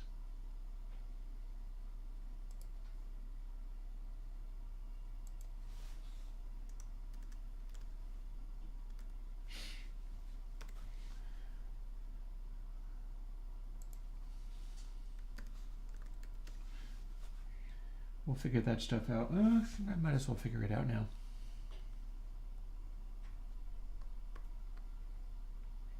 Well, hang on. What did I just do? That's more like it.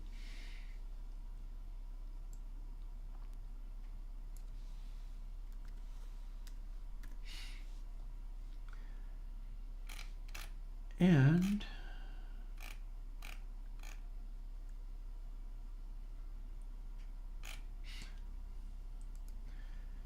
when we were doing it with this stuff up here. Do I also have transparent? Yeah, point, but I could probably use revisiting point. I can probably revisit point at some point, no pun intended. So third, negative times this. Negative 0.6 times 0.6 is going to be still negative, but it's going to be negative 0.36. So that's how this stuff works. So I know that these will be negative numbers. Out needs to be a negative number. And I'll go through and do the rest. 0.45.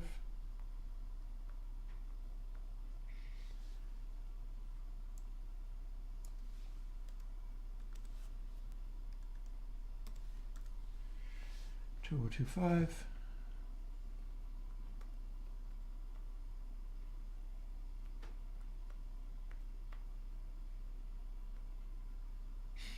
Did I do that right? Seems like maybe I didn't do that right.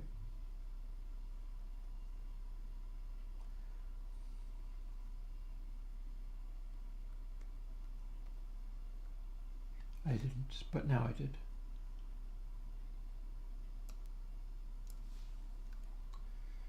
.14. There's the 3.5.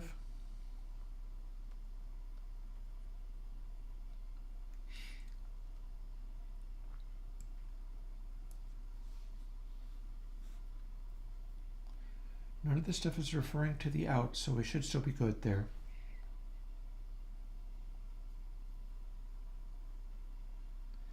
We should be able to consolidate those ins the way that we're doing, multiplying it by input sample twice. That would be the same as keeping the even numbered harmonics in there. None of these are referring to even harmonics. Let's start this over. Yep. Negative 0.1225.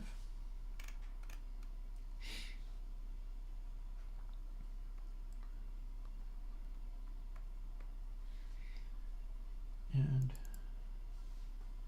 negative 0.1024 and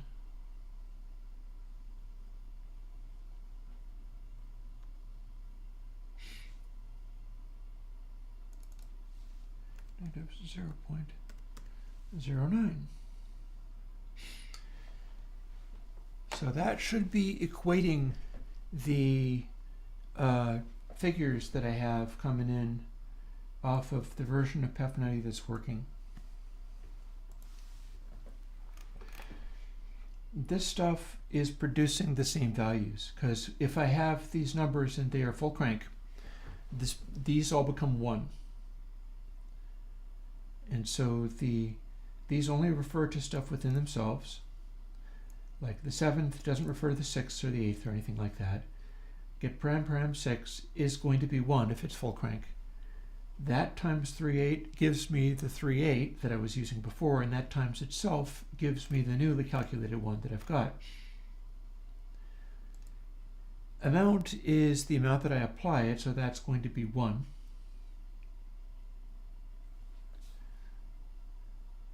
Same deal. And this multiplying it by itself that way is just giving me a power function. That's all it is doing. The reason I'm not doing it with that simple power function is because they go negative, so I want the negative ones to stay negative, and I don't need to use an if statement to calculate that. So effect 0, we are defining a number before applying it.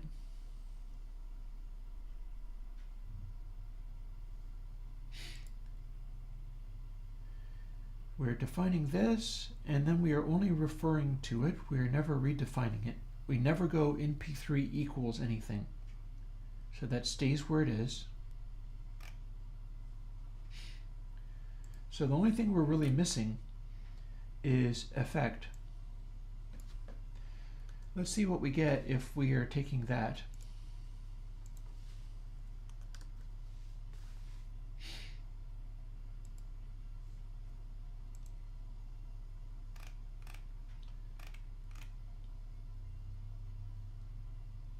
effect gets adding all of these things. That shouldn't be changing this. That shouldn't be making this be any different, but we'll see.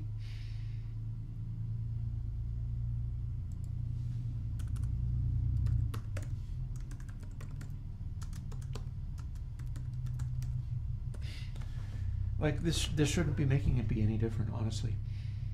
I don't see why this would have an effect.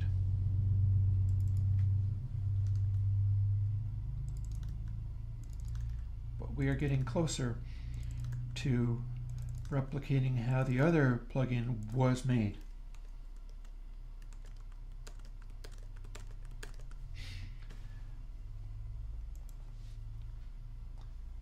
See, we've got effects plus equals. This is the figure we've got in here. It's this times fifth. It's redefining Chebyshev each time.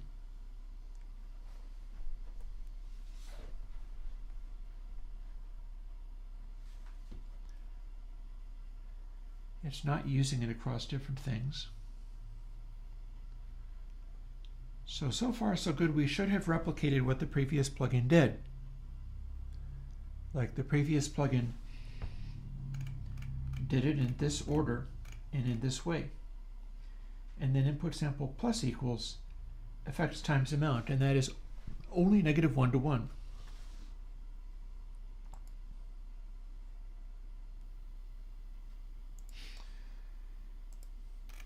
We shouldn't have had to do that, but this should give us the same thing.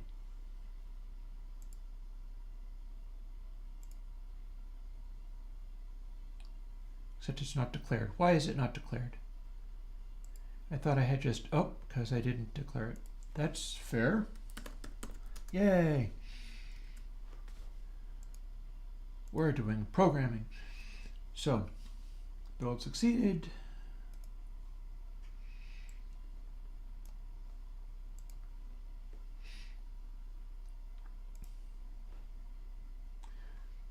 And I'm going to go back and forth a little bit just to show you what is intended to happen.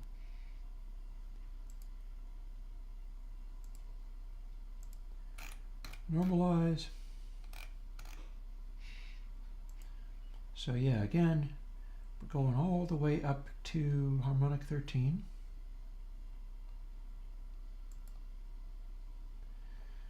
This is only going up to harmonic 9, but with all of these things set up the way that they are, we should be able to make the output do this. See, we've got something that looks like a square wave. Undo that, and then we try to do huge, and is it going to do the same thing or not? The answer is not. Why? It seems to me like we duplicated everything, but it's making a completely different result. And I don't like that. I don't want that. Time to dig in and figure out what's going on with this monstrosity by comparing these two things. Honestly, I've 1244. Let's see how we doing. I don't know. Could it be that I shouldn't have made these be floating point? The other one is just using, should I have not? Let's find out.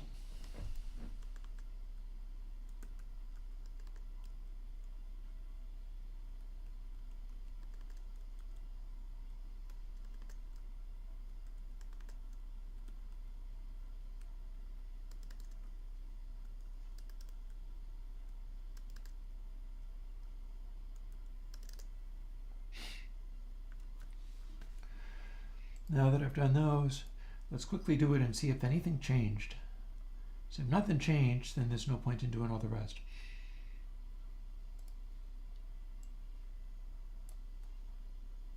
Or maybe there, it's in use. Screw it, I'll just do all the rest.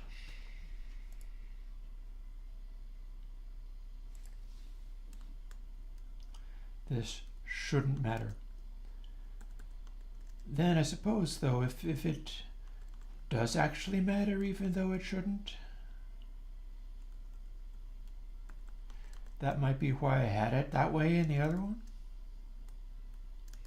Because I know I sure didn't change them all to double precision on PAF 92. I left it the way it was. Go figure as to how the PAF 90 Chebyshev algorithm needs you to use ints for no good reason. That'd be weird.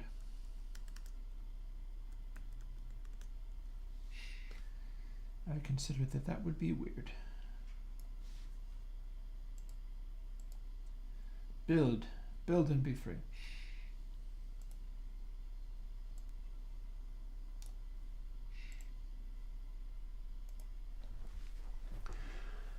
I'm going to be very surprised if this worked. It will mean that I'm really misunderstanding something somewhere, because I wouldn't have thought that that could do a damn thing. Let's find out. If it didn't work, I got to figure out what happened, which might involve going back and starting afresh and testing earlier this time. Again, we are shooting for this. I can write a plugin that does this. I have just given you a plugin that does this. But Huge is supposed to do this, and it didn't last time I tried it. What do we got now? Same problem.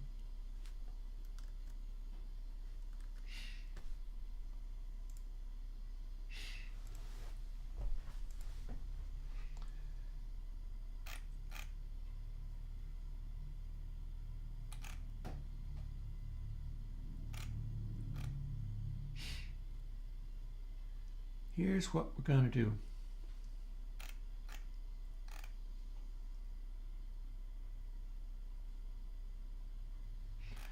I'm trying to figure out how much of this I need to put back to the one that I know works.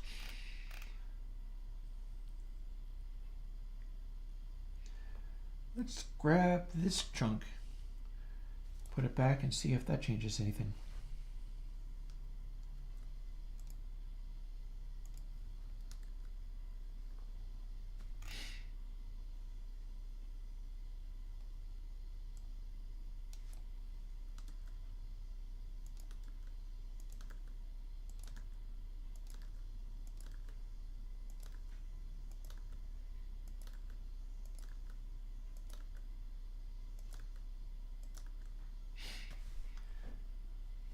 Now that we have this, we do not need to have this any longer.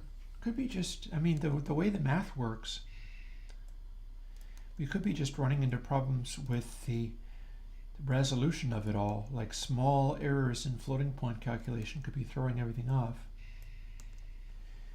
Now we've got to calculate it ahead of time the way that it was before. And we're defining effect. That's a change. That's a change. Let's see what it did.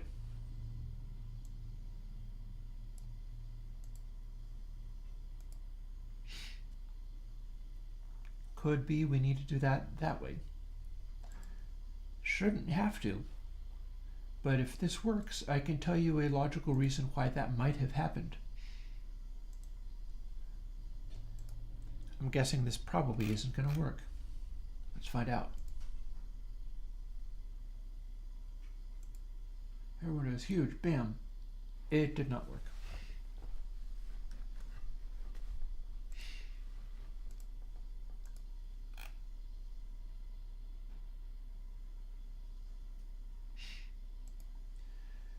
Let's go and grab a major chunk of this algorithm.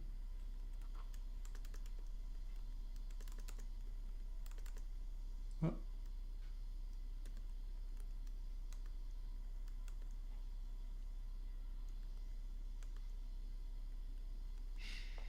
Because this is the whole bit that doesn't work.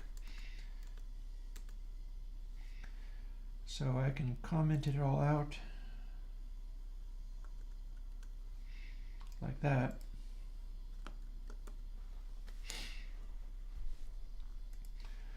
And and then grab this and stick it in here.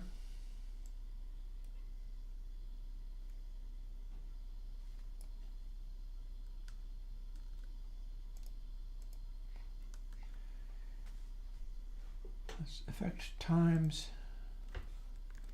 some of this we already know.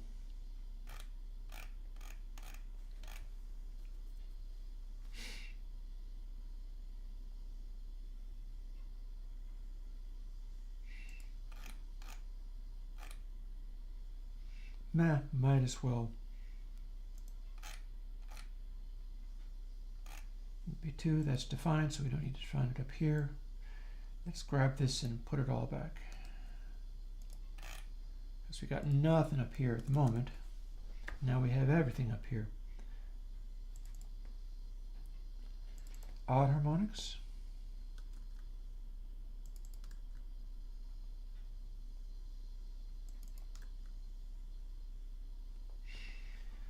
Even harmonics.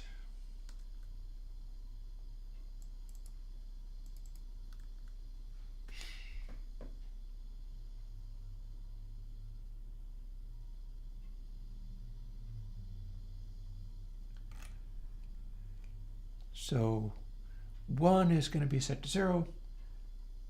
2, 4, 6, 8, and so on are going to be set to positive numbers.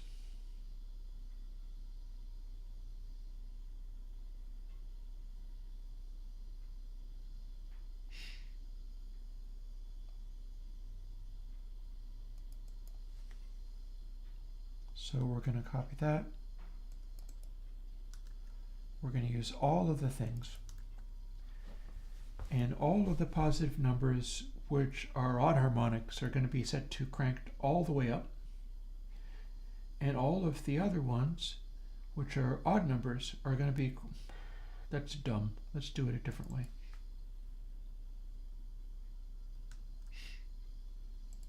Second harmonic is odd. Fourth, 6, 8, 10, 12, and even 1.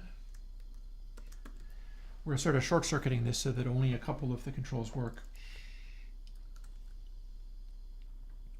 Third, 5th, 7th, 9th, 11th, 13th, and the output. And now we got only the top ones doing anything, but they do everything, because we're trying to make the whole thing operate at a position of full crank. And we have to define Chebyshev in order to do that.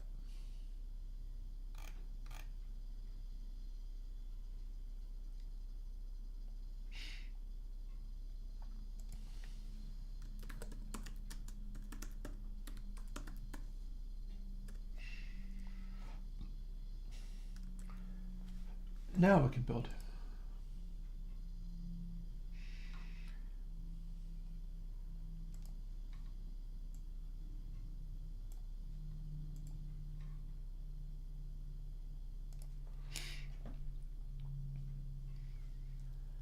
Now, a moment of truth. Do we have this to work? And we're probably going to have to get back to this next week. But we've chatted on a bunch of things. Oh, it found another. This one starts at 5 and then goes to 11, 17, and 19. Found a new algorithm 6 minutes ago. It hit upon one that was better than the previous one. Ideally, we're going to get to the point with this where I look back at it and it goes like 572 minutes. We hit upon the most best thing, and it's taking that long to find another, at which point I go like, okay, we'll accept that one.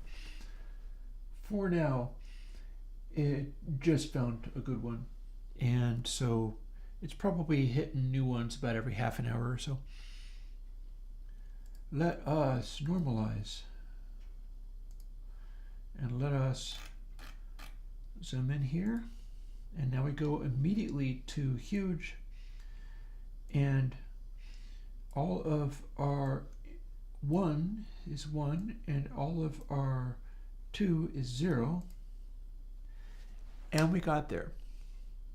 Huge now produces our pseudo-distorty thing. That is a relief.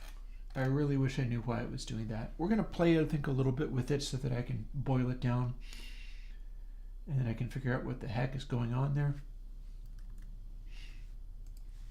I would like to smooth this out a little bit.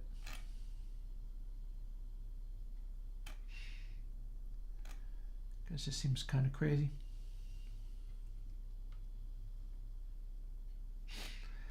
I mean, I had relevant numbers and everything all worked out. Well,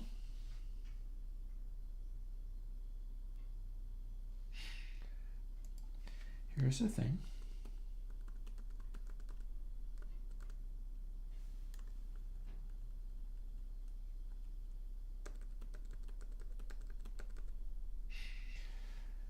Let's cut all of these things out. Or know what? Screw it. I bet that I know this is, I bet this is going to work.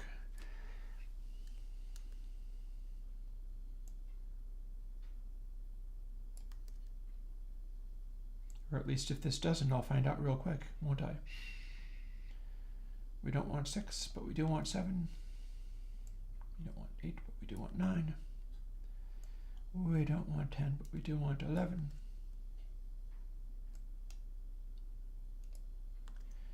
We don't want 12, but we do want 13.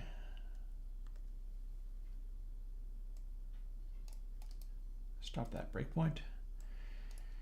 The Godot engine is even worse as far as click in the wrong place, and it does say unaccountable and undesirable thing. Now what do we got?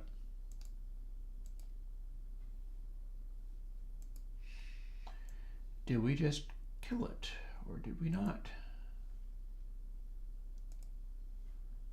Let's find out.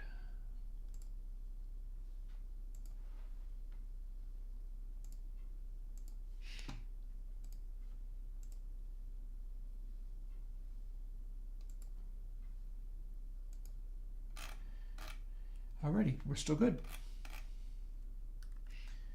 And I'll tell you what that means. It means this part is okay. Something above was not.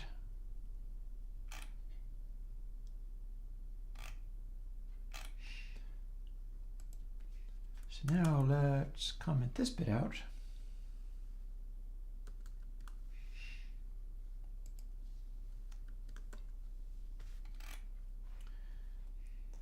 And comment this bit back in because it should be the same.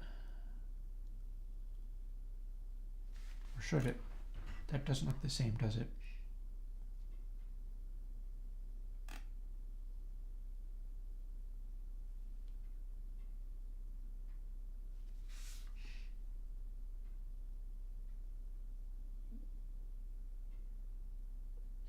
Interesting. Interesting. I see a difference.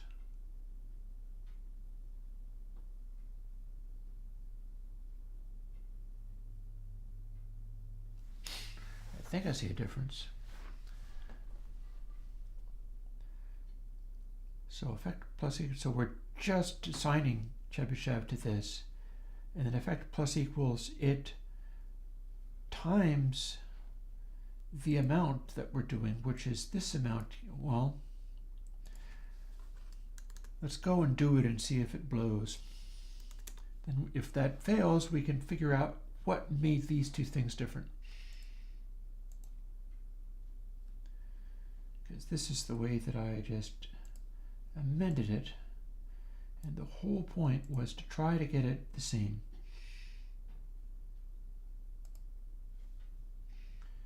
We did not successfully get it the same.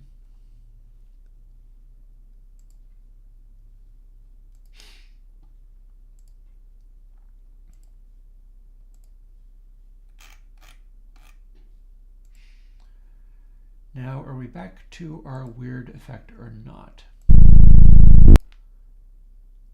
Oh, don't know what that meant. We're back to our weird effect. Okay, these two things are not like the others.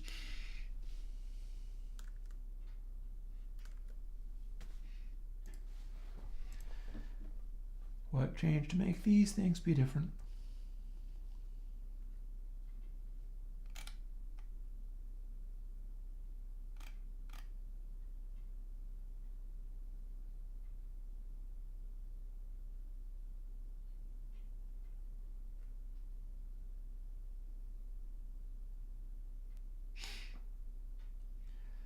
Third, fifth, seventh. Let's go back to the words, because those are still available to us.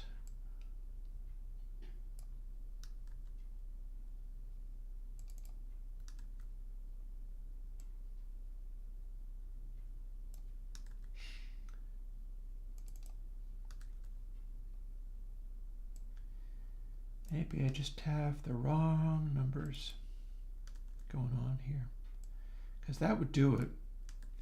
These numbers being wrong would definitely do it.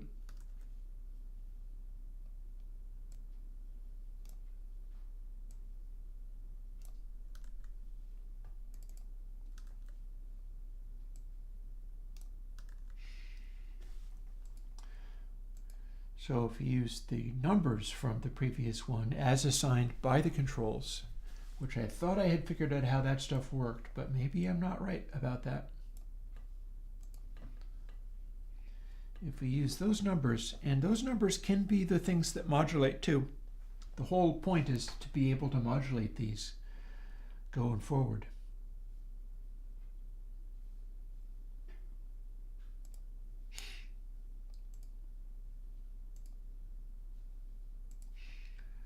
Here's our bases. Normalize that so we can see an effect.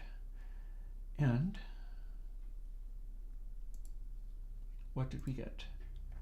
Hey, I simply must have done the math wrong when changing it. Now that we've got that working,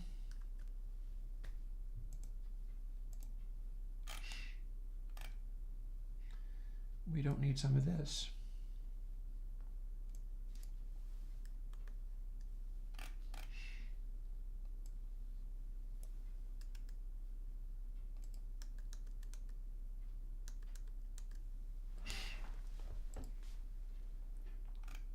The whole thing was because these didn't end up being what they were supposed to be.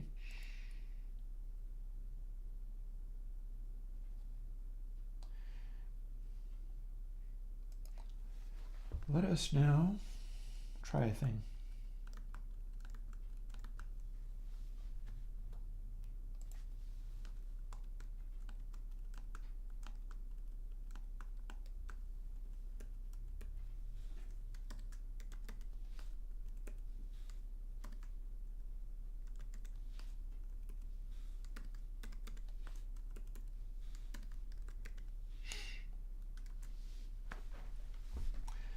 Now,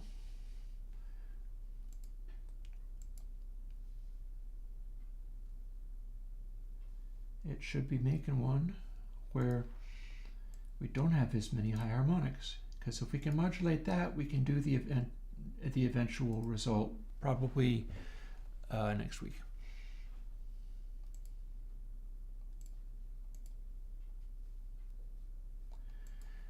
Because I think people may be running out of steam, and I am too.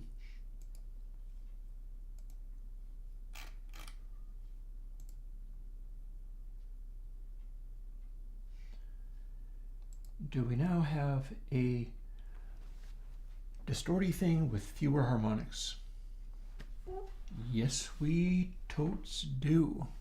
All right.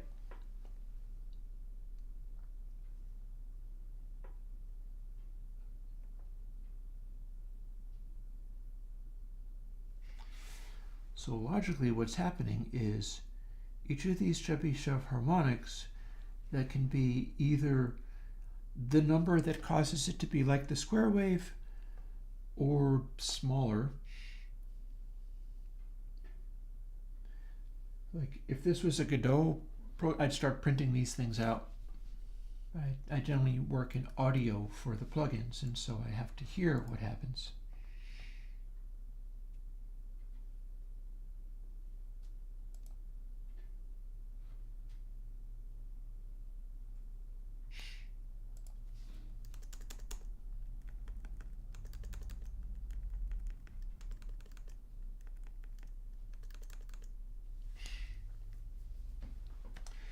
Let's be crude as hell.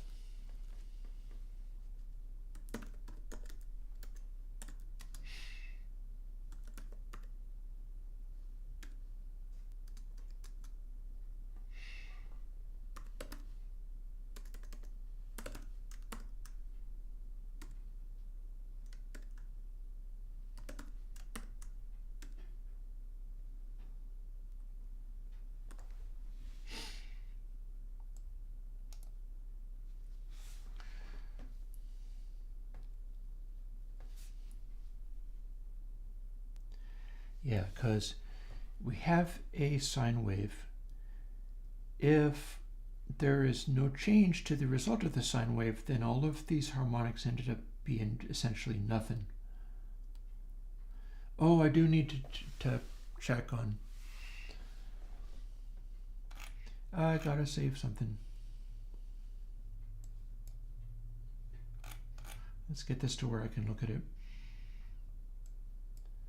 3, 5, 7, 9, 11, and 13A.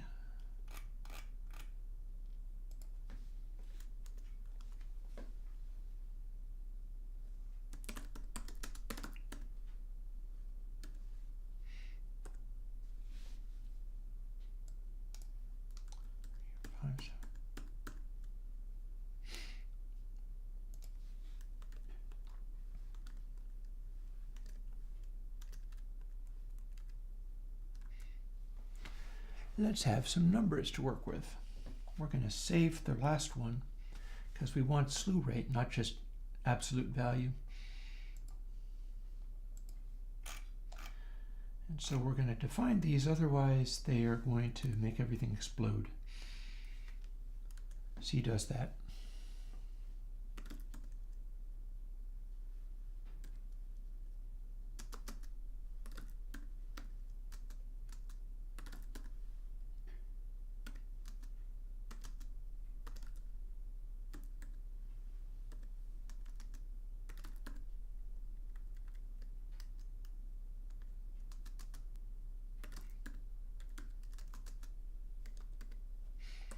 Initialize the variables so they're not whatever random thing they would be when you haven't done anything to them.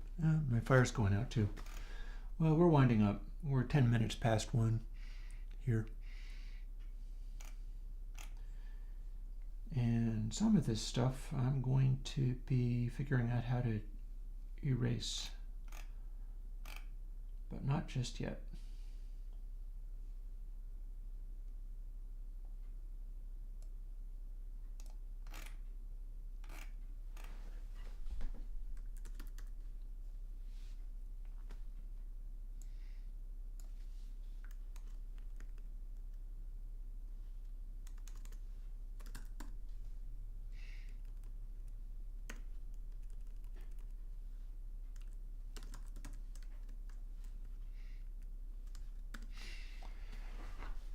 And then we will have numbers for how quickly things are modulating.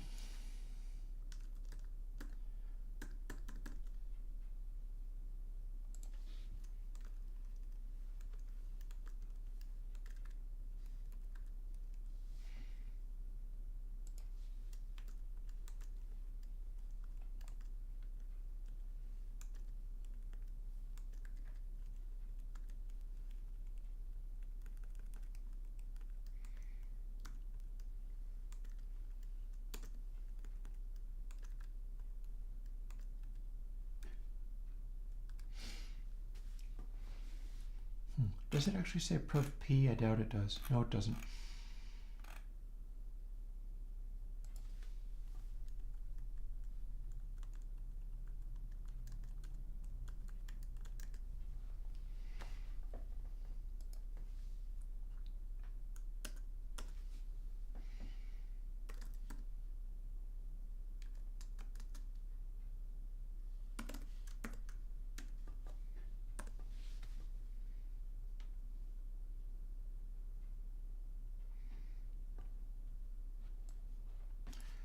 Just put this together. It's kind of a similar part of the algorithm, so I'm just going to stack them.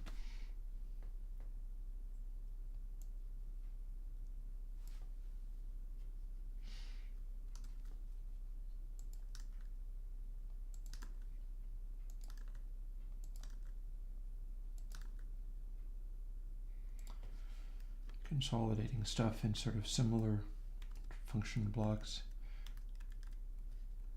where it's doing similar things. It's all handling that part of it right here.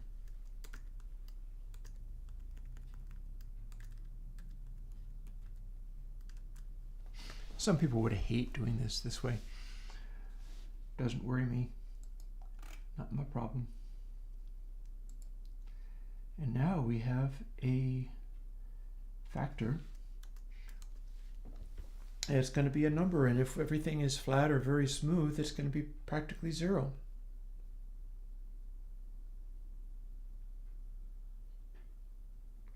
And if it's not smooth, well then things get more interesting.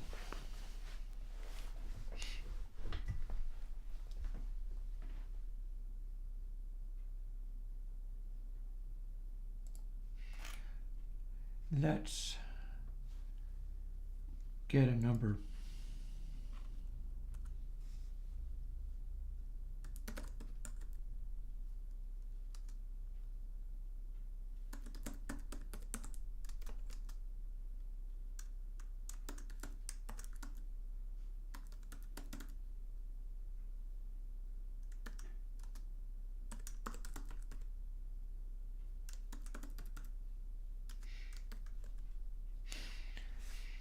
We got an, oh, it would go blue if I had typed it right. There we go.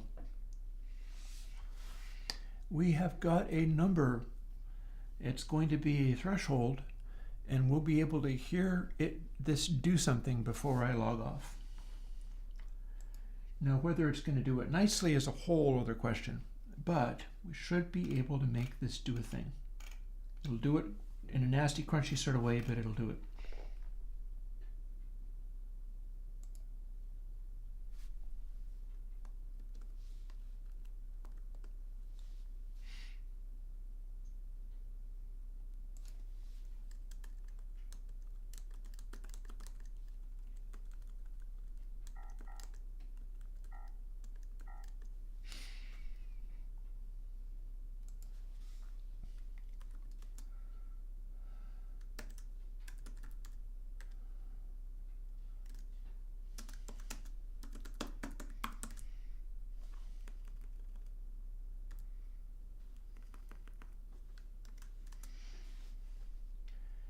And that's how we're going to do a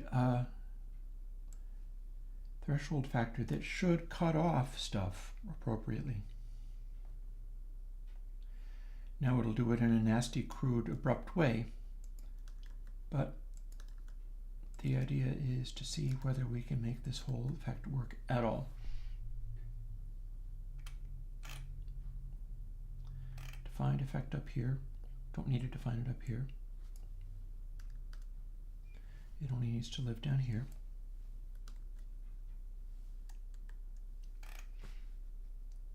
And 3, 5, 7, 9, 11, and 13. Each of these now have their own individual amount, with the assumption that if we're having high frequencies, in order to make the Chebyshev filter make that effect, the high frequencies will have to cause the output to be a bigger slew than the lower frequencies. The lower frequencies don't have to cover as much ground to make the same shape, because the shape is the same shape every time. But to do the shape at a higher frequency means that the shape covers more ground as it moves. That's what threshold is for. So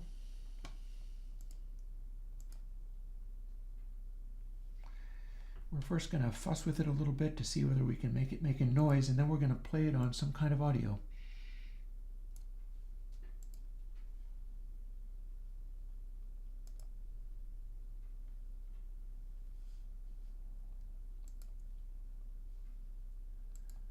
Let's do this first.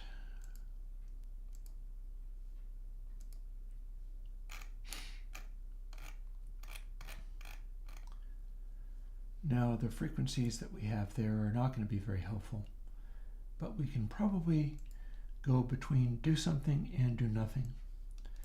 If our threshold is 1, it should make our result. If our threshold is 0, it should do nothing. Oh, hang on. That's supposed to be 0. Our threshold is 0. It did nothing. So if our threshold is not quite 0, maybe we'll start to see something happen.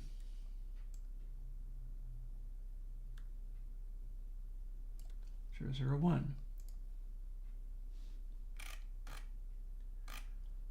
Still too little. It's still doing nothing. Good, so it's not as sensitive as I thought it might be. Next.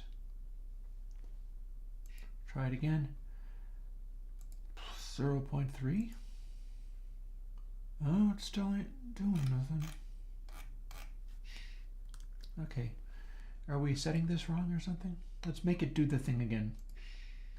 Back to... oh, I set that wrong. That's what happened. Third, 0.5. Yep, there it is.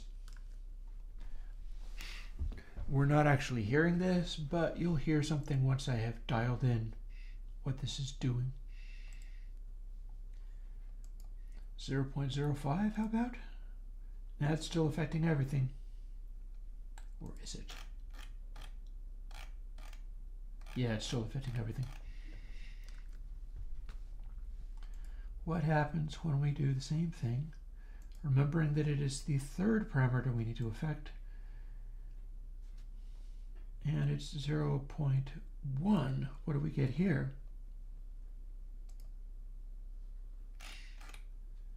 Full effect down here. Probably still full effect. So that is not giving us our mojo. Onwards into the bridge. Continue. As when we had it set to 0, it didn't do anything. So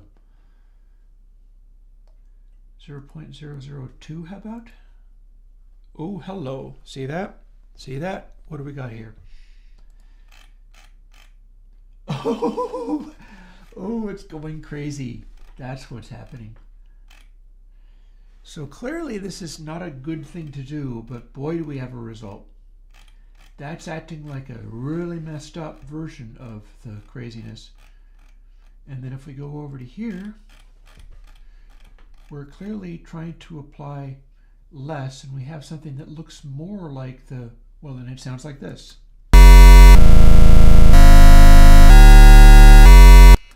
Sorry. Messed up.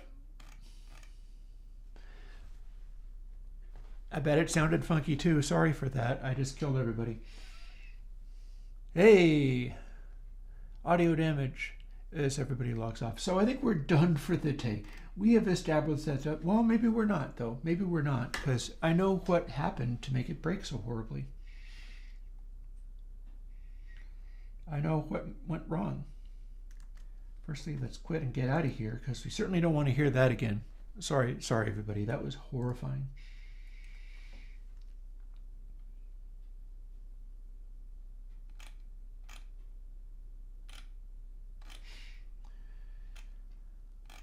We can set our threshold with this parameter.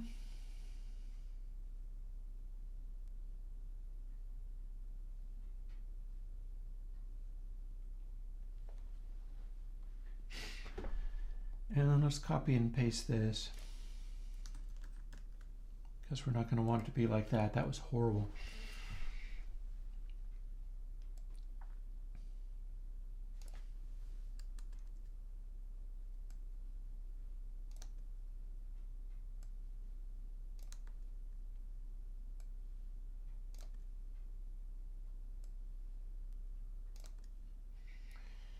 We need to have a much smoother transition. And that means we need to control some more variables. Kind of like these, but not.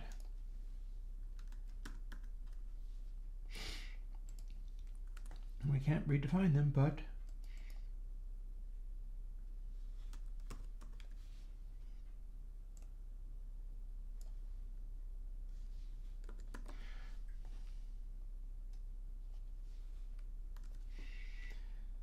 it'll act like limiting, so we're going to call it that.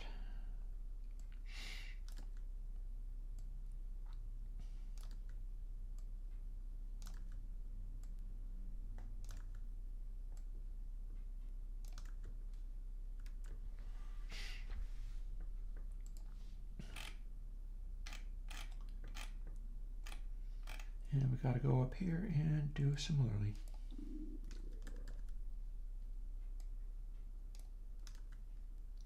Nope, not that.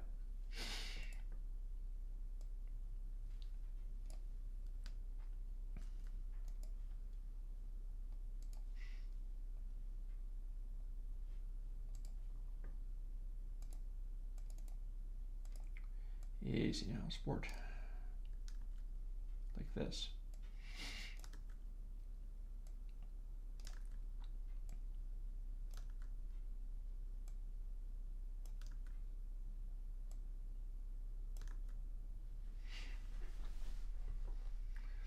And let's make these all default to 1, because we're going to be multiplying by them when we get to apply the effect fully.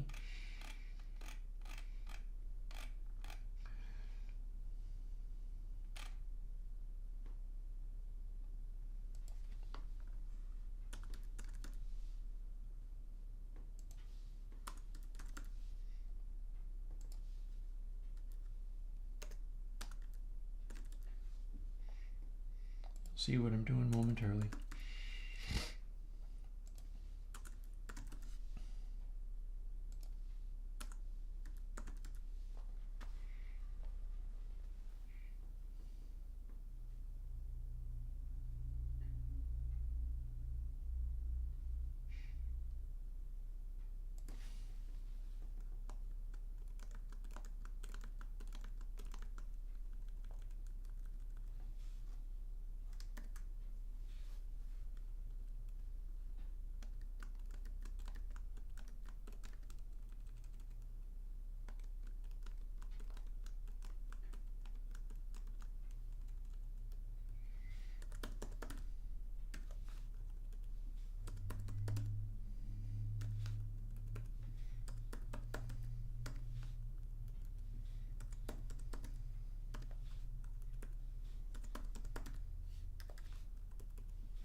So if the slew is less than the threshold, limit gets to start getting larger again.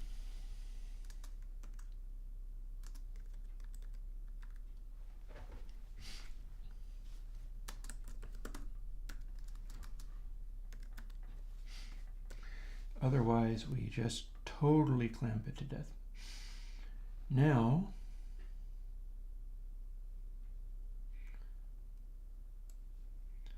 we're going to go and apply those things where they need to be.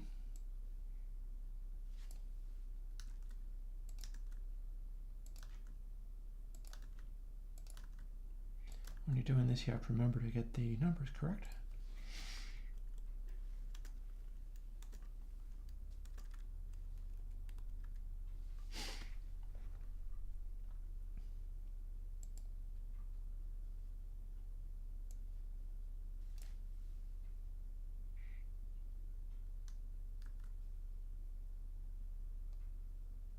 And we're going to replace all of these.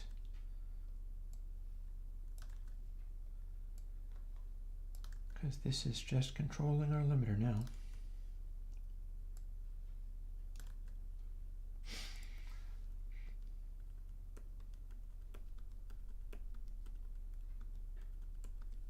We'll slow it down even more.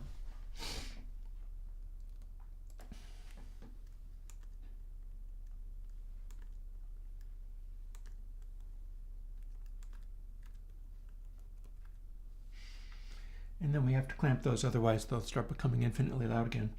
So that will be fairly straightforward. Oop, hang on a second. What are you doing?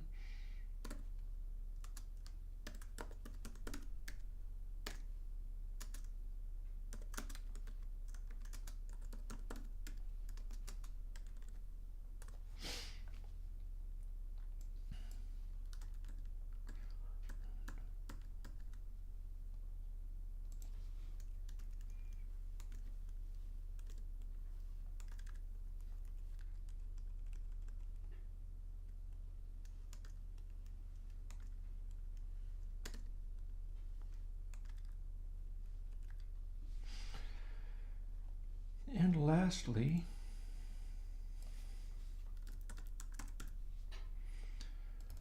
let's actually be able to fool with this.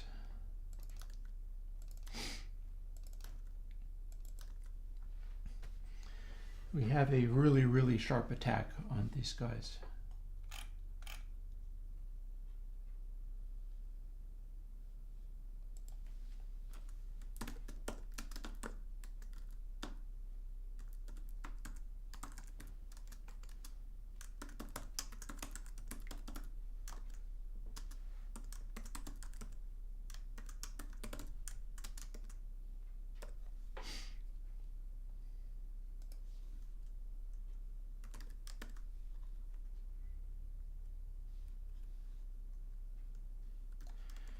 So let's make this a potentially tiny, tiny number.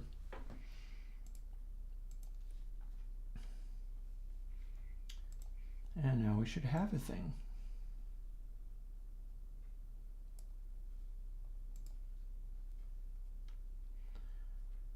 And what we're going to do firstly is try it on our thing and see whether it's still making that horrible, ugly effect. If it is, and there's things we can do to improve all of this too, but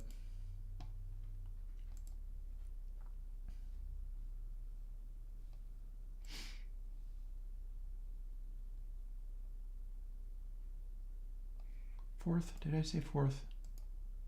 I did say fourth.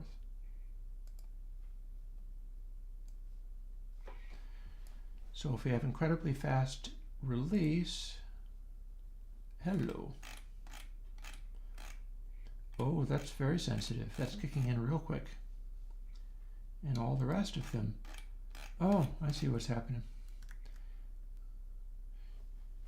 I did not normalize. Let's see what we get when I do. I promise to not hit you with the sound of this unless I have to. Those are still signs.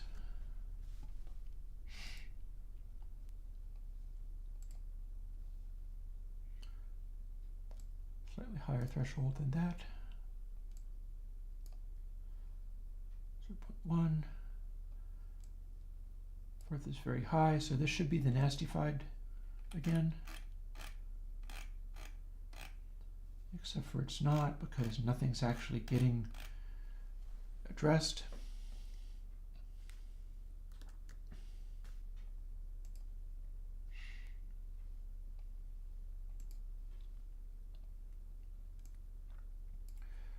Zero, 0, 5. Now what do we got? Aha. So all of a sudden we have the square until we don't. Interesting.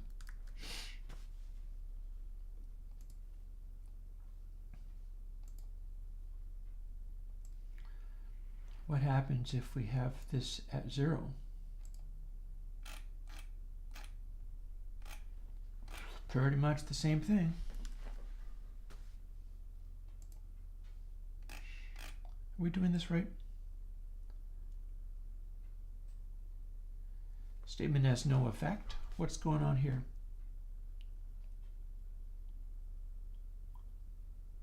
I'm doing something wrong.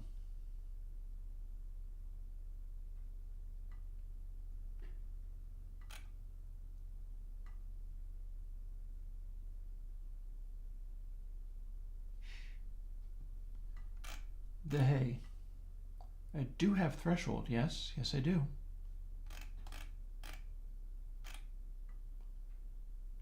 Oh, plus equals, plus equals. That's what was wrong. It never recovers, that's what.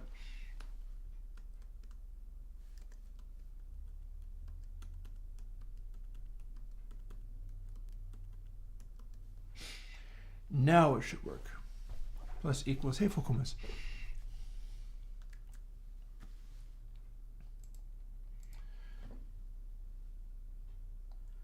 Let's build that and start playing with it, and now we will see what we will see.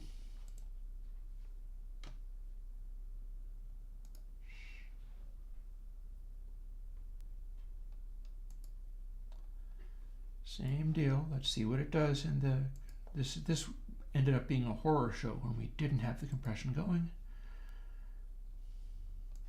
If we have full recovery, let's not play that. Interesting.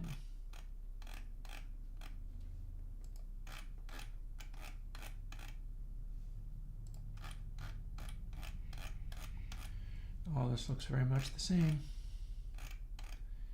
I should have more harmonics down there. Oh, we need to turn it up. Normalize. Meanwhile, this calculation is up to 42 minutes. The last one that it found is a 1 in 25,000 best of reverb algorithms. So that's kind of cool. So now that we've turned this up, now what have we got? Maximum recovery, same setting that kicked in sort of halfway. Oh, no, don't play, don't play. This is going to be ugly. Looking pretty gnarly. So this is what we're trying to avoid. It's maybe not quite as nasty as the previous one, but it's nasty. Now we start incorporating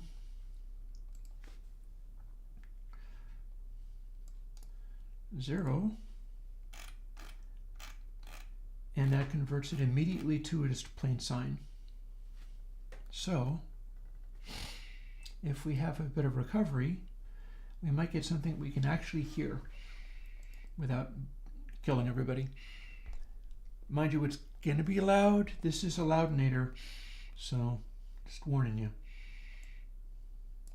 If we had this, what would we get?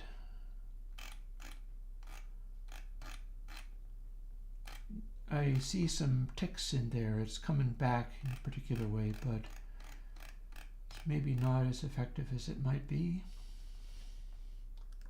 Too slow. It really needs to have an attack speed too. Okay, so if we're faster, what do we get?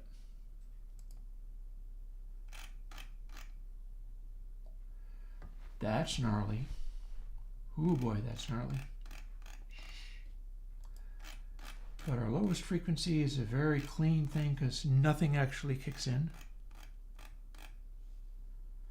And then our highest one is extremely gnarly, but looks like it's trying to be a sine and failing horribly. So I'll tell you what, since it's still so nasty by kicking this in, let's incorporate that attack thing while we're at it. I know I'm running late. I try not to do 4-hour streams, but we're not even gonna listen to that. There's no point. But I want to hear what we get. Could be very colorful.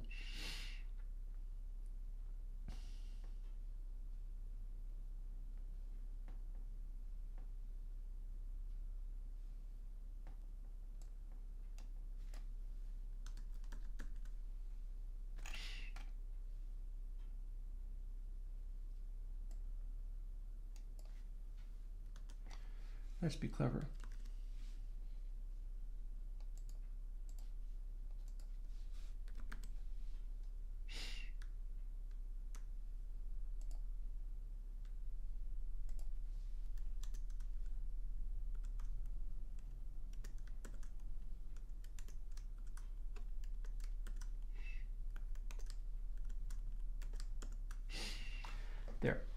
Now it can't go to either extreme too hard. And now we go and do this a bit.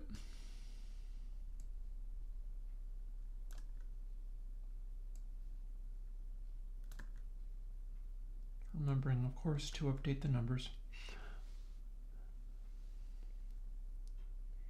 Well, we're trying something else today, that's something that I have not ever tried before.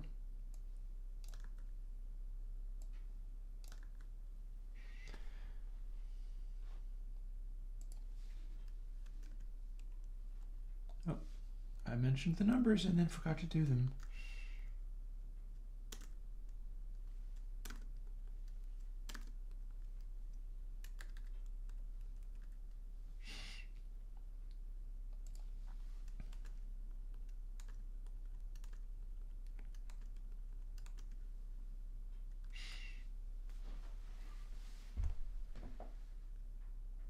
Alrighty.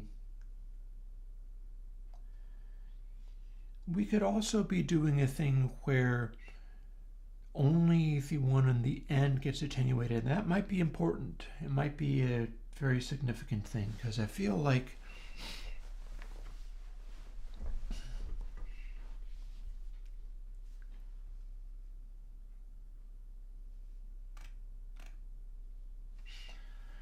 we can stack these.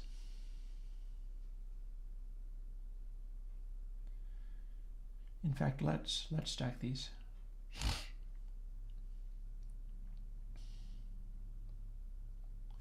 How can we best stack these?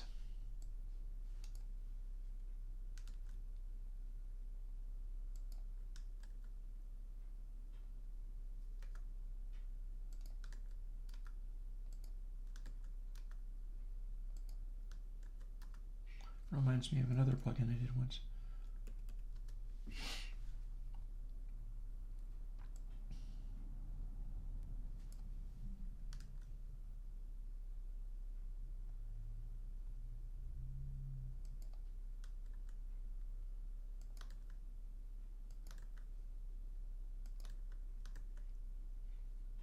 And look, we forgot this.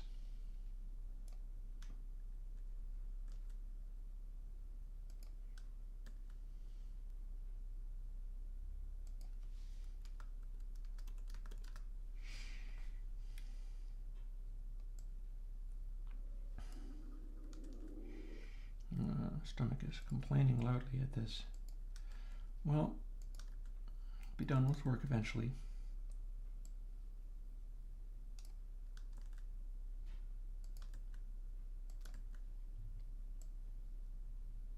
See what we're doing?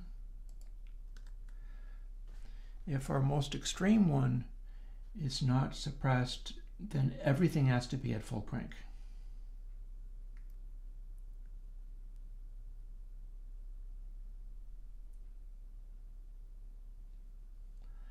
And the same would apply, but we do need to put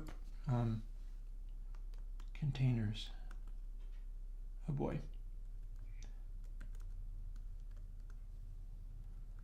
We did that wrong.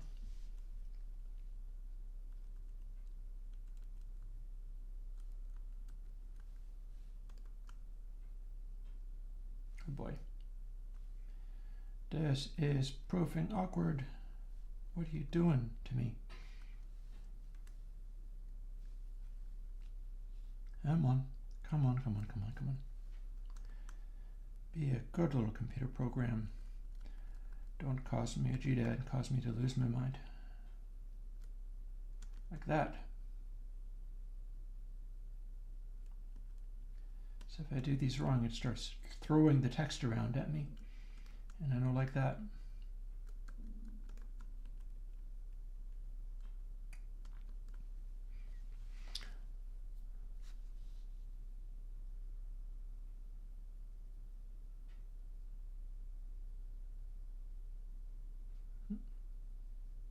Very nice. Not done.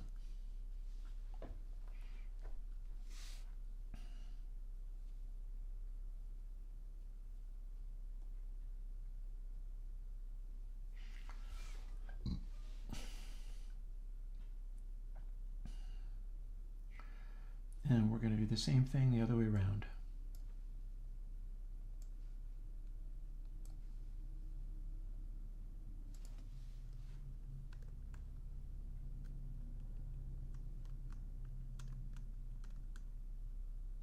Look at you throwing the screen around. Stop that. Dumb thing. It is making my life unhappy. I do not want it to make my life unhappy.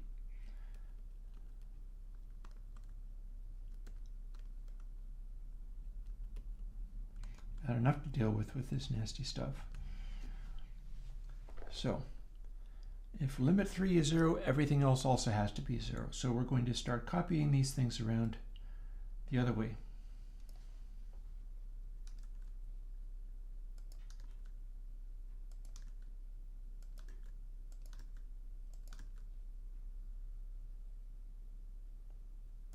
Maybe with an additional space.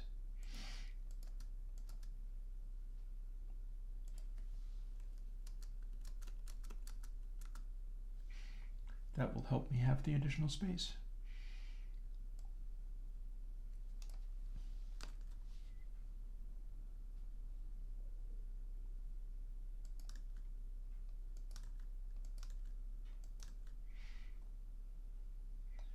And 9.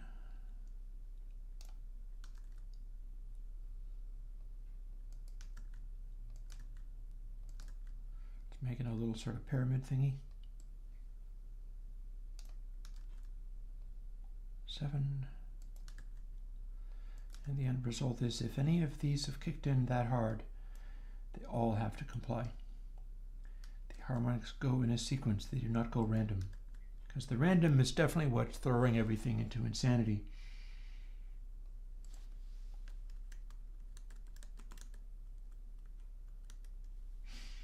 So,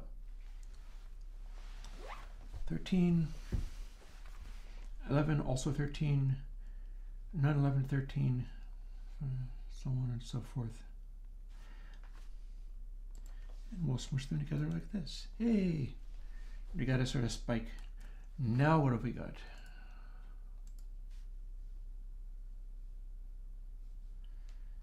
Because this should be interesting. Testing it on base waveforms to see what it does. Oh, we have to run the program. Definitely getting to where I need to cut it out for the day. I am floundering. But you know, this might look easy, but it's tiring.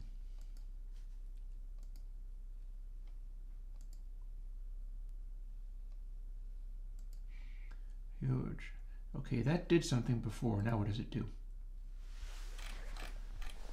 We have a bunch of harmonics in here, and then... Ooh, hello. That's messy. And we have a nasty little mess up here. But one thing about it, it sure is kicking in aggressively. This is a fast recovery. And then our highest frequency looks like this. Oh yeah, we got a messy mess here. Now if we didn't, what would we have?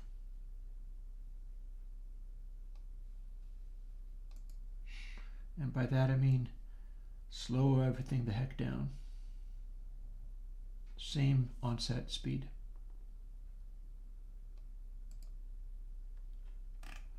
Ooh. We got maximum number of harmonics up here. And up here, hello.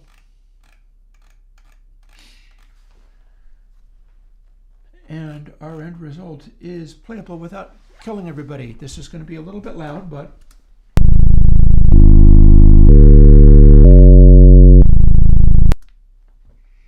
we're starting to get to where we can have audio.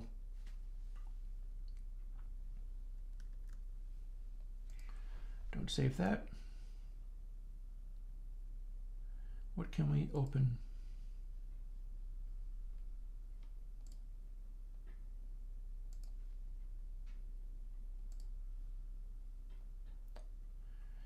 have sounds. Oh, what better than alien kittens? Everybody loves alien kittens, right? Gotta love that.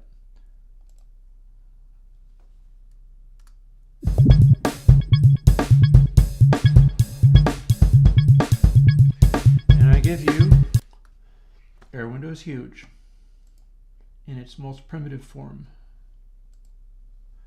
This should be brutal.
Yikes. Okay. We have hurt you and me for long enough. I'm going to call that an acceptable result for now. We'll get back to this, I think, next week. After all, I do still need to release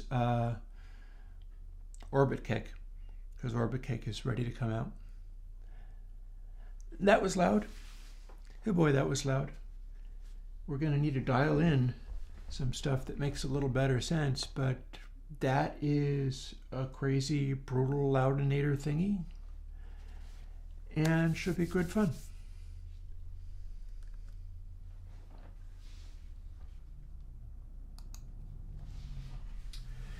I will talk to you later. I am going to flee and lie down for a while. But we sure did code a loudinator, didn't we? Talk to you later.